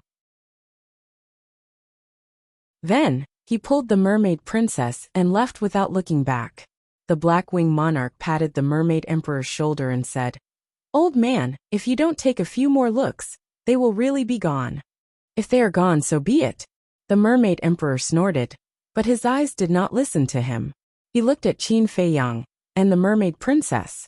Seeing that the two of them were really going to disappear, the mermaid emperor quickly shouted, Daughter, you must protect yourself. I will, father. The mermaid princess stopped and turned to smile at the mermaid emperor. Then, she quickly disappeared into the sky with Qin Feiyang. Sigh. The mermaid emperor sighed deeply. Don't sigh. A married daughter is like water that has been poured out. The black-winged monarch duo comforted him. The mermaid emperor said angrily, But she is not married yet. Is this any different from being married? Let's talk about it later. Young people have their own pursuits and stages. Old people like us should just stay at home and enjoy the rest of our lives. The black-winged monarch laughed. When you were fighting with me for fame and fortune in the past, why didn't you have such awareness? The mermaid emperor rolled his eyes. Didn't you say it yourself? That was a fight for fame and fortune. Since it was a fight for fame and fortune, it was impossible for us to have such awareness. All right. Let's go and have a few drinks with you. The duo dragged the mermaid emperor and flew down. So that's what happened. In the sky above a mountain, after listening to Qin Feiyang's explanation, the mermaid princess nodded in realization. If not for the small beast, I would not have left so quickly. Qin Feiyang shook his head. The mermaid princess asked, Then, this promise of 10,000 years, are you serious about it? There's no escaping from it. Qin Feiyang said. That's true. The mermaid princess nodded. Not to mention anything else, just the Changshui. In order to take back Changshui, the battle between Qin Feiyang and the small beast would erupt sooner or later. Soon, the duo arrived at the Butterfly Valley. Qin Feiyang waved his hand, and Wang Xiaojie appeared. The current Wang Xiaojie had also stepped into the war god realm. Master's wife. Wang Xiaojie looked at the mermaid princess with a hint of surprise on his face. Long time no see. The mermaid princess smiled slightly. Wang Xiaojie scratched his head and looked at Qin Feiyang saying, Master, you are too unreasonable. Master's wife is back, but you hid it from everyone. You talk too much? Qin Feiyang glared at him. Wang Xiaojie chuckled and asked, Why did you suddenly pull me out? It's about time we have to leave. You should go back and take care of your sister. Qin Feiyang smiled. Leave? Wang Xiaojie was stunned. Weren't you there at the time? If I don't leave today, I'm afraid I'll be buried here forever. Qin Feiyang said. That's right. That small beast gave you 3 days. Wang Xiaojie nodded. 3,000 years had passed in the Black Tortoise world, and he had almost forgotten about it. Work hard. If you have time, go help Gongsun Bay and contribute to the Forgotten Continent. After all, we can't let your cultivation down, right? Qin Feiyang smiled. This, Wang Xiaojie hesitated. Qin Feiyang asked, You want to go to the ancient world with me? Hee. Wang Xiaojie laughed dryly. Don't even think about it. I'm already very happy that you can help me protect Great Qin and the Forgotten Continent. Qin Feiyang said. Wang Xiaojie mumbled. But I really want to go and see it. Qin Feiyang shook his head and smiled. There will be a chance in the future. All right then. Wang Xiaojie nodded helplessly and smiled. Then Master Mistress, take care. The two nodded. Qin Feiyang waved his hand and opened the spatial gate. Aren't we going to look for Dong Xingyang? Mermaid Princess asked. No. Since he didn't come yesterday, he must be prepared to stay in the Forgotten Continent. Qin Feiyang smiled faintly and pulled Mermaid Princess into the spatial gate. Master, wait, where's Qin Shen? Wang Xiaojie suddenly called out to Qin Feiyang and asked. He has already returned to the Forgotten Continent. Qin Feiyang smiled faintly and disappeared with Mermaid Princess. He has already returned? Wang Xiaojie was stunned. Demon Dragon Island. The statue was still standing by the sea, like a ruler overlooking the entire Great Qin. Beside the statue stood a man and a woman. This man and woman were Dong Xingyang and Bai Long. Clang! In the sky, accompanied by a loud sound, a stone door slowly opened. Dong Xingyang looked up and smiled. It's the spatial gate, he's here. Bai Long glanced at Dong Xingyang and looked up at the spatial gate, his face full of reluctance. Qin Feiyang and Mermaid Princess walked out hand in hand. When they saw Dong Xingyang and Bai Long below, they were stunned. After putting away the spatial gate, Qin Feiyang brought Mermaid Princess and landed in front of Dong Xingyang and smiled. There's no need to specially send me off. Send you off? Dong Xingyang was stunned. Is it not? Seeing Dong Xingyang's reaction, Qin Feiyang asked. Of course not. I've specially waited here for you to return to the ancient world together. Dong Xingyang said. Qin Feiyang was stunned and smiled bitterly. Seeing that you didn't go to the Imperial Palace yesterday, I thought you were going to stay. Yesterday, we originally planned to go to the Imperial Palace, but thinking that it was a little inappropriate for us to go, we were all outsiders, so we didn't go. Dong Xingyang said. I see. Qin Feiyang suddenly smiled, looked at Bai Long, and asked with a smile. You're willing to let him go to his death? Bai Long looked at Dong Xingyang and smiled. Although I'm reluctant as a man, I should be responsible. Qin Feiyang smiled. For the first time, he realized that Bai Long's personality was actually quite good. It was just that he was cursed in the past, and his personality became a little extreme. Qin Feiyang looked at Dong Xingyang and asked, Are you ready?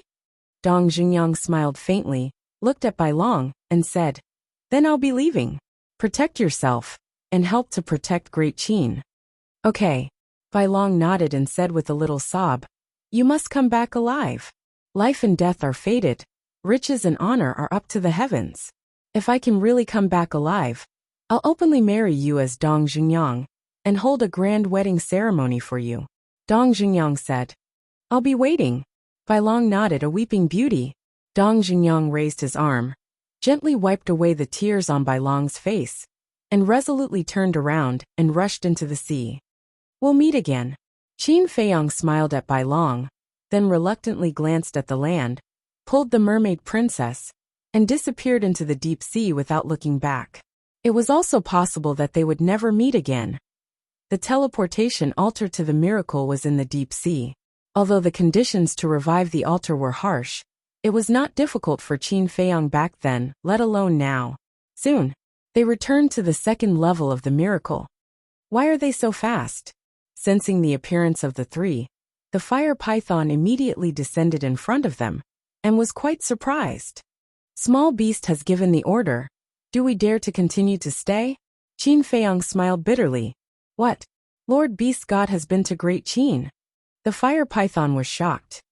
Yes. Qin Feiyang nodded and said, Let's not talk about this. You secretly sent us back to Great Qin. Did Small Beast do anything to you? No.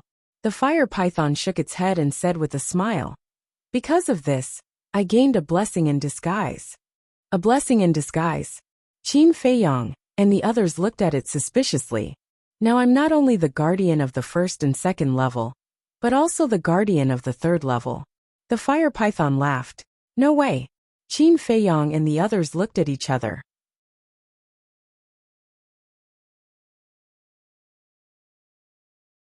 Chapter 2820. Wasn't the guardian of the third floor equivalent to the guardian of the underworld king's hell? Needless to say, the fire python had really profited from a disaster. Because the first and second floors were on a completely different level from the third floor. Dong Jungyang asked. Then can you enter the temple to cultivate? Of course. The fire python nodded. Since he had already become the guardian of the third floor, it was natural for him to enter the temple to cultivate. After all, the temple had a time array. Who didn't want to enter? Congratulations. Qin Feiyang cupped his hands and smiled. You're welcome. The fire python shook his head. Since Brother Fire is now the guardian of the underworld king's hell, then I implore Brother Fire to take care of the blood demon race in the future. Because back then in the underworld king's hell, the blood demon race helped me a lot. Qin Feiyang said. Of course. The fire python smiled. Thank you. Qin Feiyang was grateful. Why are you thanking me as a friend? What are your plans next? The fire python asked. Qin Feiyang pondered for a while and said in a deep voice. I don't want to go to the underworld king's hell anymore. I want to go back to the ancient world directly. The chief pavilion master, Long Zun, and the other ancestral dragons all thought that he was in the underworld king's hell. If he were to return to the ancient world now, he would definitely be able to catch them off guard. The most important thing was, if he entered the underworld king's hell, he wouldn't be able to enter the castle to cultivate. The castle's time array was 1,000 years per day. It was a bit of a waste not being able to enter to cultivate. Return to the ancient world? The fire python frowned. I know that you can't help me anymore. As a friend, I won't make things difficult for you. I want to try it myself. Qin Feiyang said. You're going by yourself? The entrance to the ancient world is on the first floor. And you know the rules of the first floor. Once you surpass the War Emperor and enter the first floor, you will be erased by the rule force. Not to mention, you're still at the 9th heaven realm. If you go to the first floor now, you're courting death, do you know that? The fire python quickly said. Rule force. Qin Feiyang looked up at the sky, his eyes to say. Why don't we stay on the second floor? Dong Jungyang said. Staying on the second level meant entering the castle to cultivate in seclusion. That won't do. If I let you stay on the second floor and Lord Beast God finds out, he will definitely punish me. Simply speaking, you only have one choice now. Enter the hell of the King of Hell. The fire python said. Feiyang, you can enter hell too. At that time, you can go to the ancient city of the Serene King and cultivate in seclusion for a few hundred years. The ancient city's time array is also very powerful. By the time we leave hell, you'll be able to break through to the imperishable realm. The mermaid princess said. Qin Feiyang remained silent. Dong Jungyang glanced at Qin Feiyang, then looked at the fire python and cupped his hands. Brother Fire, may I ask where the entrance to the 4th floor is? The 4th floor? The fire python was slightly stunned. He frowned and asked, Why are you suddenly asking about this? I'm just curious, Dong Jungyang said. In the past few days, I've learned a bit about the Infernal King's Hell. The entrance to the 4th floor is in the east, which is the opposite direction of the Divine Demon Forest.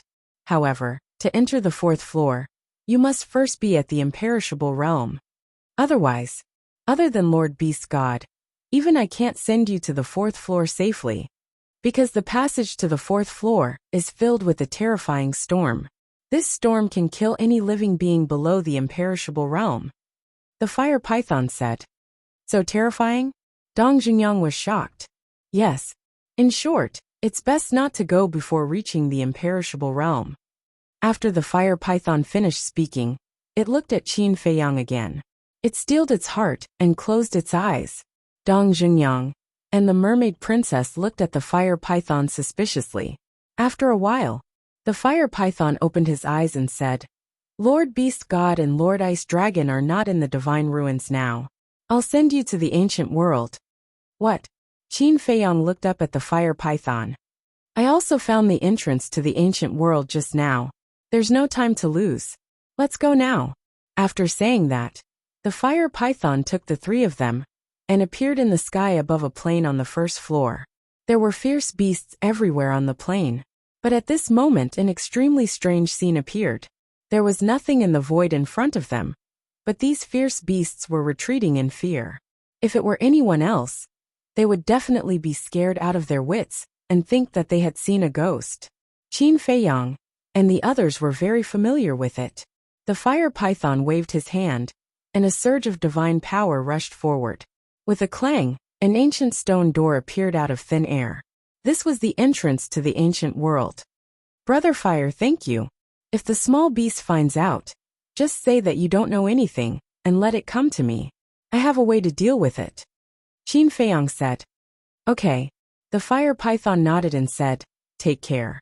I look forward to seeing you next time. I look forward to it too. By the way, tell the madman and Yongli that I have returned to the ancient world. After Qin Feiyang said that, he led Dong Jungyang and the mermaid princess into the stone door without looking back. The fire python also withdrew his divine power, and the stone door disappeared into thin air. You must live. I'm still waiting for you to kill the fire dragon. The fire python muttered and then disappeared into thin air. Northern region. Land of the undead. As always, it was incomparably dark. The air was filled with a rotten and tragic smell. Qin Feiyang glanced at the familiar land and looked at Dong Jungyang and the mermaid princess. He smiled and said, you two go to the Black Tortoise world first. Okay. The two of them nodded. Qin Feiyang waved his hand and sent the two of them to the Black Tortoise world.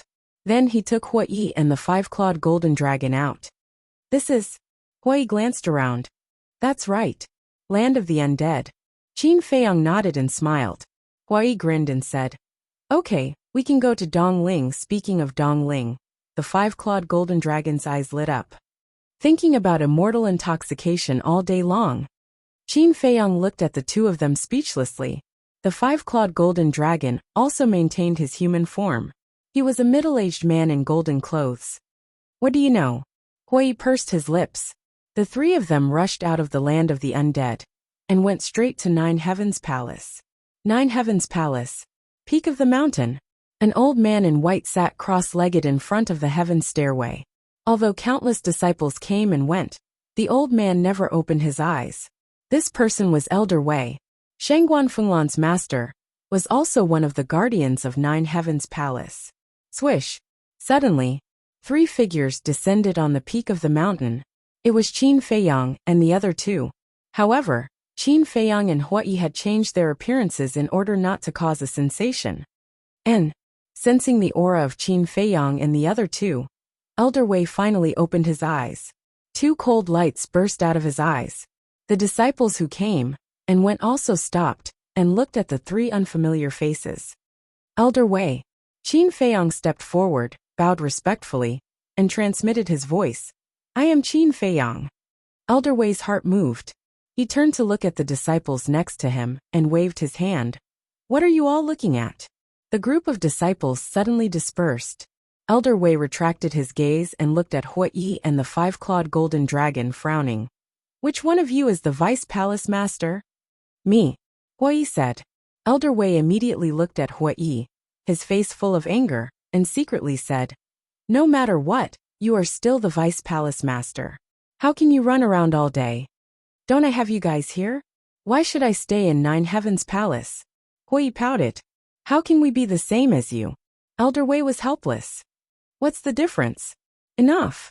Little Gold, let's go to East Tomb. Qin Feiyang, hurry up and tell me what you need to tell me. Huai left a sentence and went straight to the teleportation altar above the stairway with the five-clawed golden dragon. Because Qin Feiyang had already used the space-time gate in Great Qin, he could only go to East Tomb through the altar. Sigh. Elder Wei couldn't help but shake his head and sigh. Qin Feiyang shook his head in amusement and transmitted his voice. Elder Wei, how has everyone been these years? Pretty good. Elder Wei nodded and asked, how about you guys? We're pretty good too. Qin Feiyang said. Last time, the vice palace master came back and said you guys were going to hell? Elder Wei said. Qin Feiyang nodded. Is it over? Elder Wei asked. Qin Feiyang smiled and said, "Not yet. I ran back halfway." "You can run back halfway?" Elder Wei was stunned. "It's a long story. This time I'm here mainly to give you guys something," Qin Feiyang secretly said. "What is it?" Elder Wei was suspicious. Qin Feiyang waved his hand, and more than 10,000 jade slips and more than 10,000 divine artifacts appeared. And Elder Wei was surprised. "This is what senior brother Frenzy and I got in hell. We agreed that each of us would get half." His half was prepared for the Nine Heavens Palace. Although those supreme divine artifacts are with him now, these divine artifacts I'm giving you are all legendary and pinnacle grade. Qin Feiyang said. "So many?" Elder Wei was dumbfounded.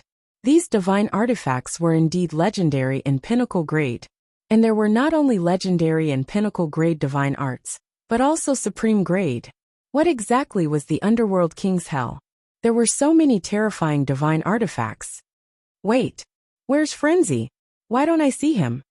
Suddenly, Elder Wei glanced behind Qin Feiyang and hurriedly asked. "He's still in hell," Qin Feiyang said. Elder Wei was surprised. "Why is he still in hell? Could it be? Don't think too much, don't think too much. He's fine. On the contrary, he has a great fortune now. Because he's receiving the inheritance of the law." Qin Feiyang smiled. Elder Wei was shocked. "There's still the inheritance of the law in hell?" Qin Feiyang nodded. "Unbelievable," Elder Wei murmured, looking at Qin Feiyang, and said with a hoarse smile, "Thank you. With these divine artifacts and divine arts, the strength of my Jiotian palace will instantly increase by several times." "You're being too polite. Jiotian palace has given me and senior brother Frenzy a new lease of life. Of course, we all hope that Jiotian palace can become better and better," Qin Feiyang said. "It's enough that you guys can have this kind of heart." Elder Wei was very pleased. "Hurry up and keep it, lest other disciples see it. Also, it's best not to spread the news that I gave you guys the divine artifacts and divine arts," Qin Feiyang reminded. This old man knows. After all, there are so many divine artifacts and divine arts. As long as one isn't a fool, they will guess and be suspicious. Elder Wei nodded. With a wave of his old hand, all the divine arts and divine artifacts disappeared into the yin and yang ring.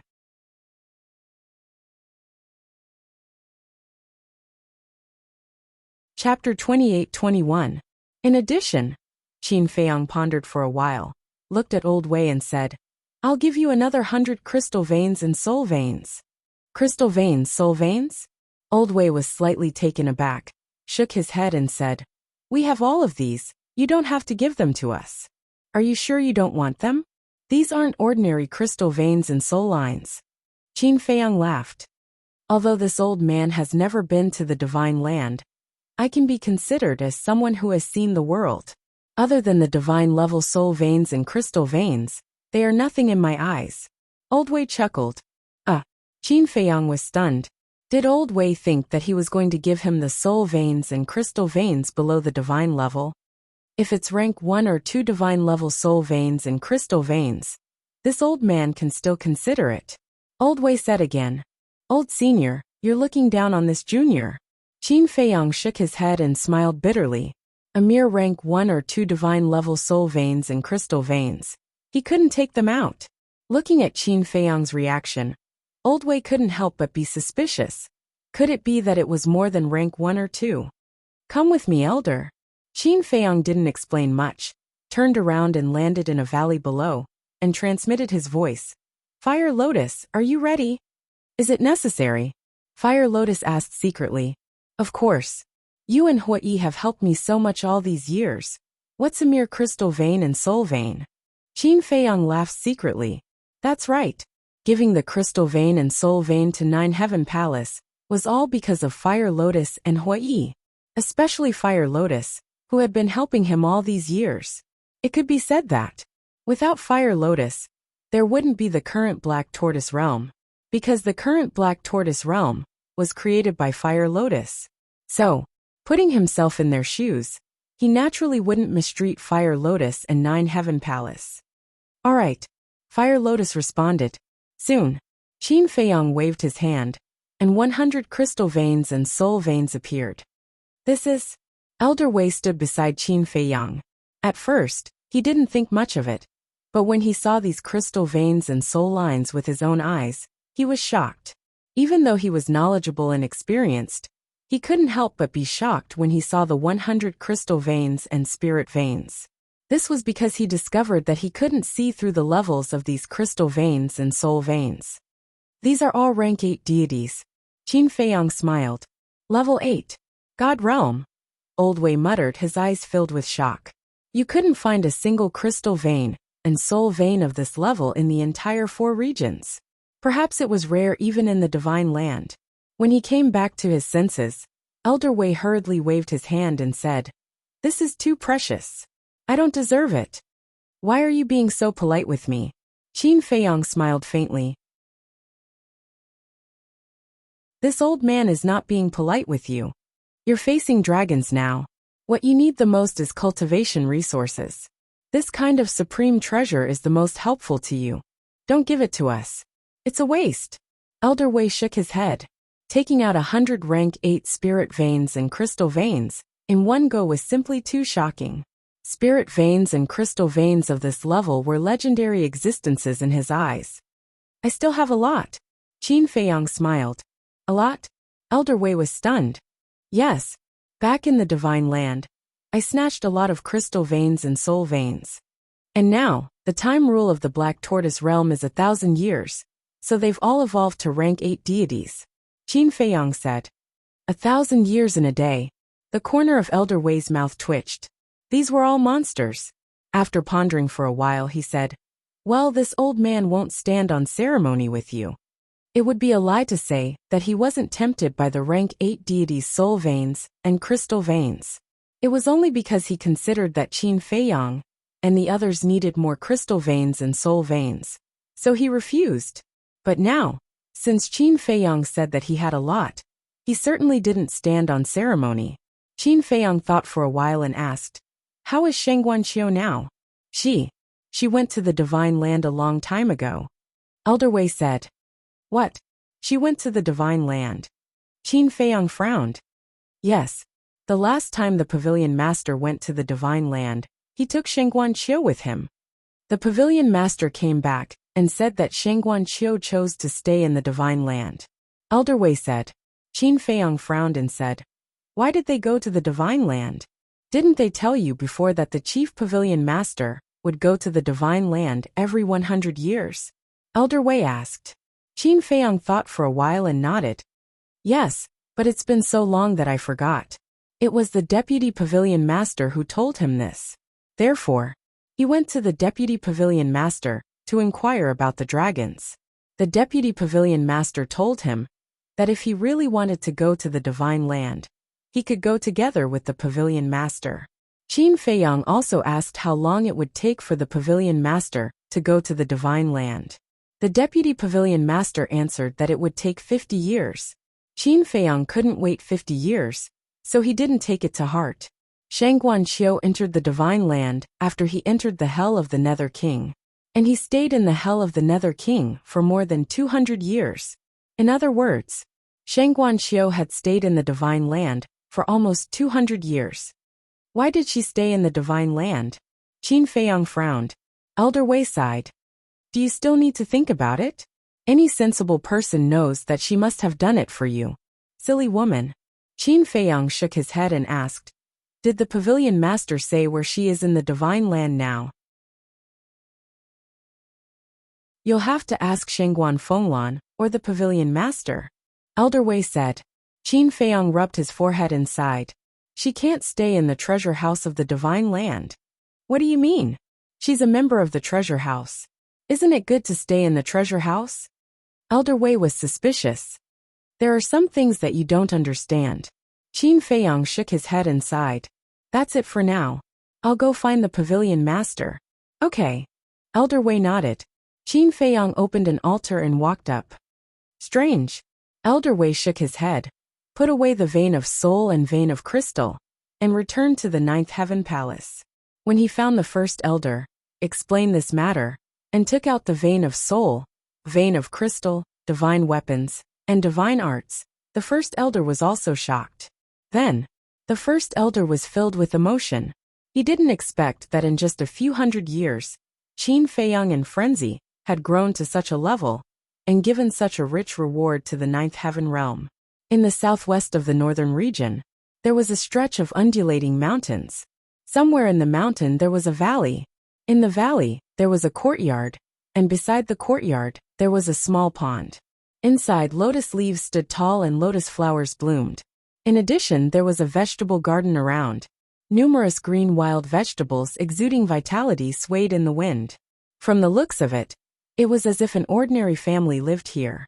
Everything appeared ordinary and plain. However, when Qin Feiyang came here and looked at the courtyard in front of him, his face was full of respect. Huff! Taking a deep breath, Qin Feiyang recovered his true appearance and bowed. Junior Qin Feiyang requests to see the pavilion master. Da-da! At that moment, a burst of hurried footsteps sounded, and a woman walked out of the house.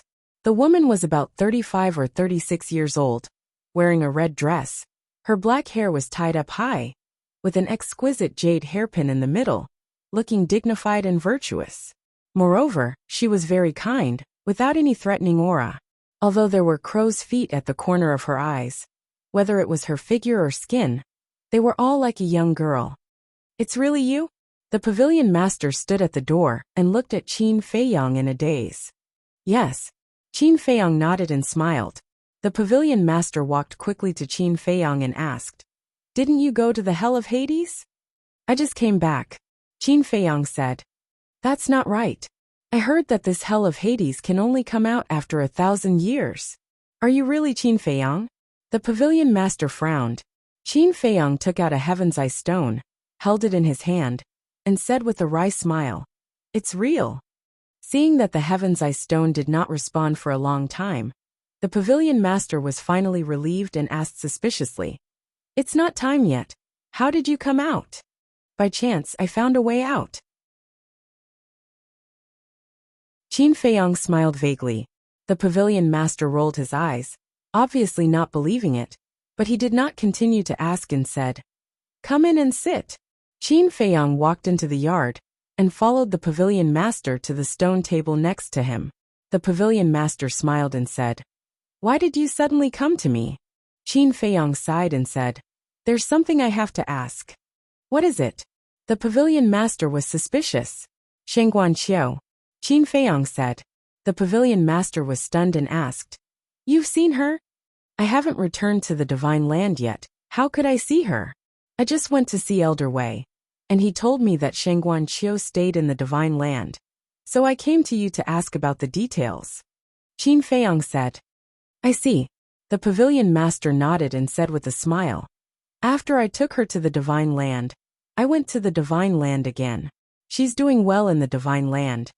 "Then where is she?" Qin Feiyang asked. The pavilion master smiled and said, "The treasure school in the Holy Dragon City." She really went to the treasure school, and it's the treasure school in the Holy Dragon City. Qin Feiyang's face suddenly darkened. "What's wrong?" Looking at Qin Feiyang's reaction, the pavilion master was puzzled. "What's she doing in the treasure school?" Qin Feiyang asked instead of answering. "Of course, she's helping the steward of the treasure school in the Holy Dragon City to take care of the treasure school's affairs," Qin Feiyang said. "The steward of the treasure school." Qin Feiyang waved his hand, and his divine power emerged and condensed into a round fatso. "That's him. Last time I visited Qiu, she said that the steward treats her very well. And she made a friend called Ren Xiaolan. Ren Xiaolan is also helping the steward to take care of the treasure school's affairs." The pavilion master said, "Whether it's the steward or Ren Xiaolan, I know them all. This Ren Xiaolan is valued by the steward because of me." Qin Feiyang sighed. The pavilion master said suspiciously, "They're all people you know. Isn't that good? Why do you look so sad?" "There are some things that you don't know." Qin Feiyang shook his head. "What are you trying to say?" The pavilion master frowned. Qin Feiyang pondered for a while and said, "Do they know about my relationship with Shengguan Qiu?" "They know. That's why the chief pavilion master let Qiu stay in the Holy Dragon City." The pavilion master nodded. "What? You've seen the chief pavilion master? Qin Feiyang suddenly stood up. We didn't see him with our own eyes, but according to the steward of the treasure school in the Holy Dragon City, the chief pavilion master seemed to be very happy after knowing about your relationship with Qiu. The pavilion master smiled.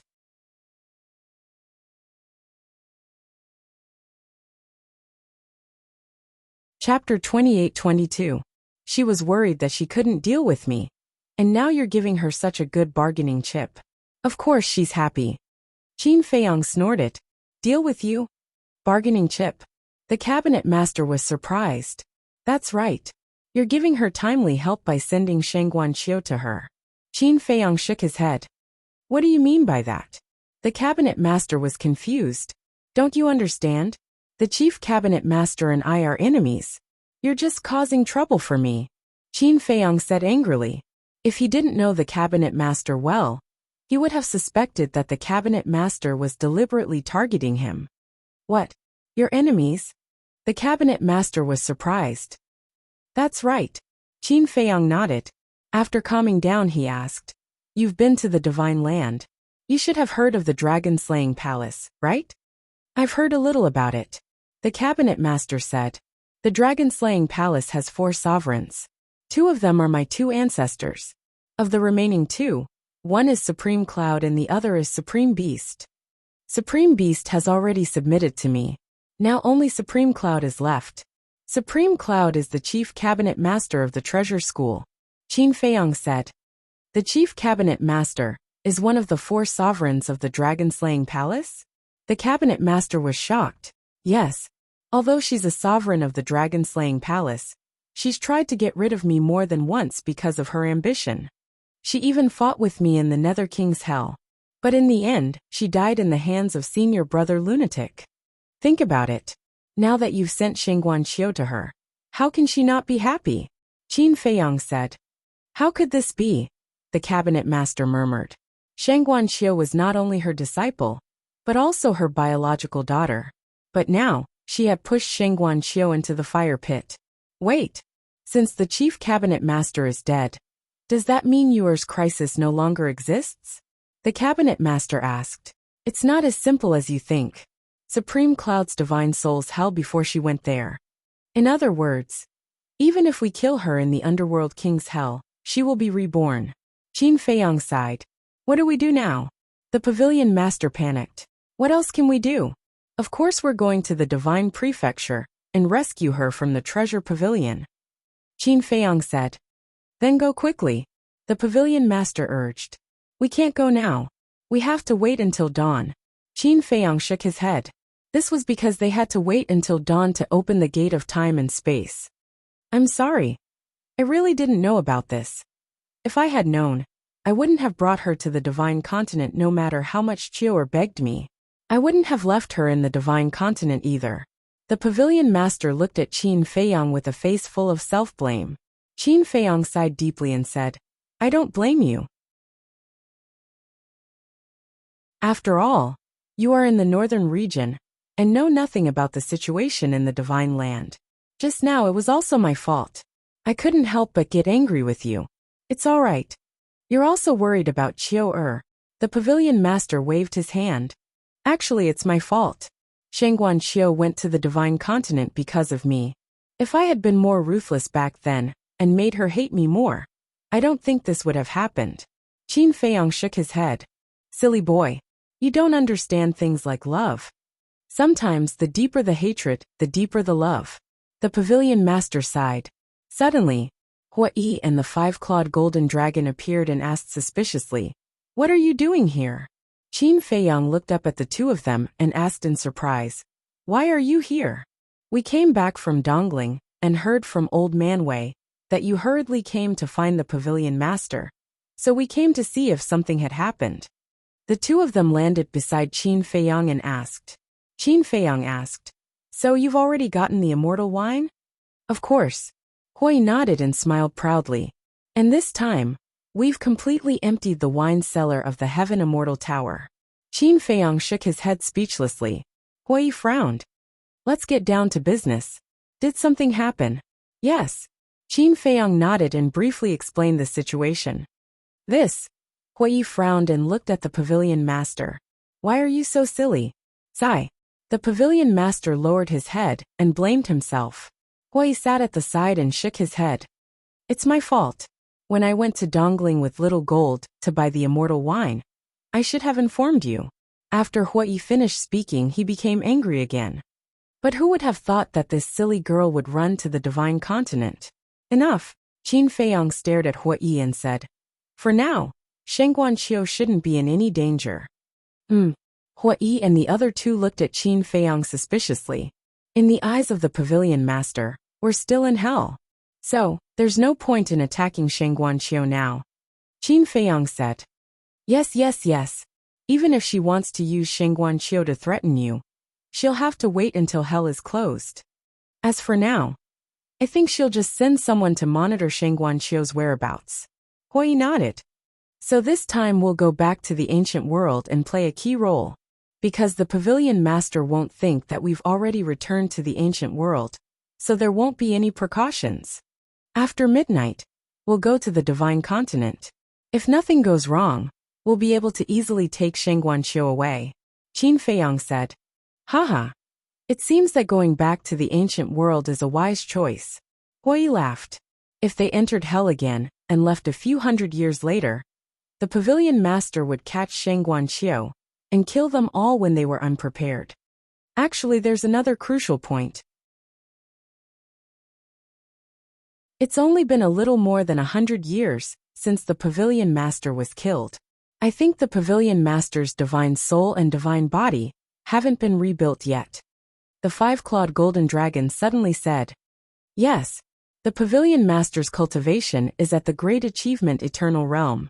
It'll take at least tens of thousands of years to rebuild her divine body and divine soul.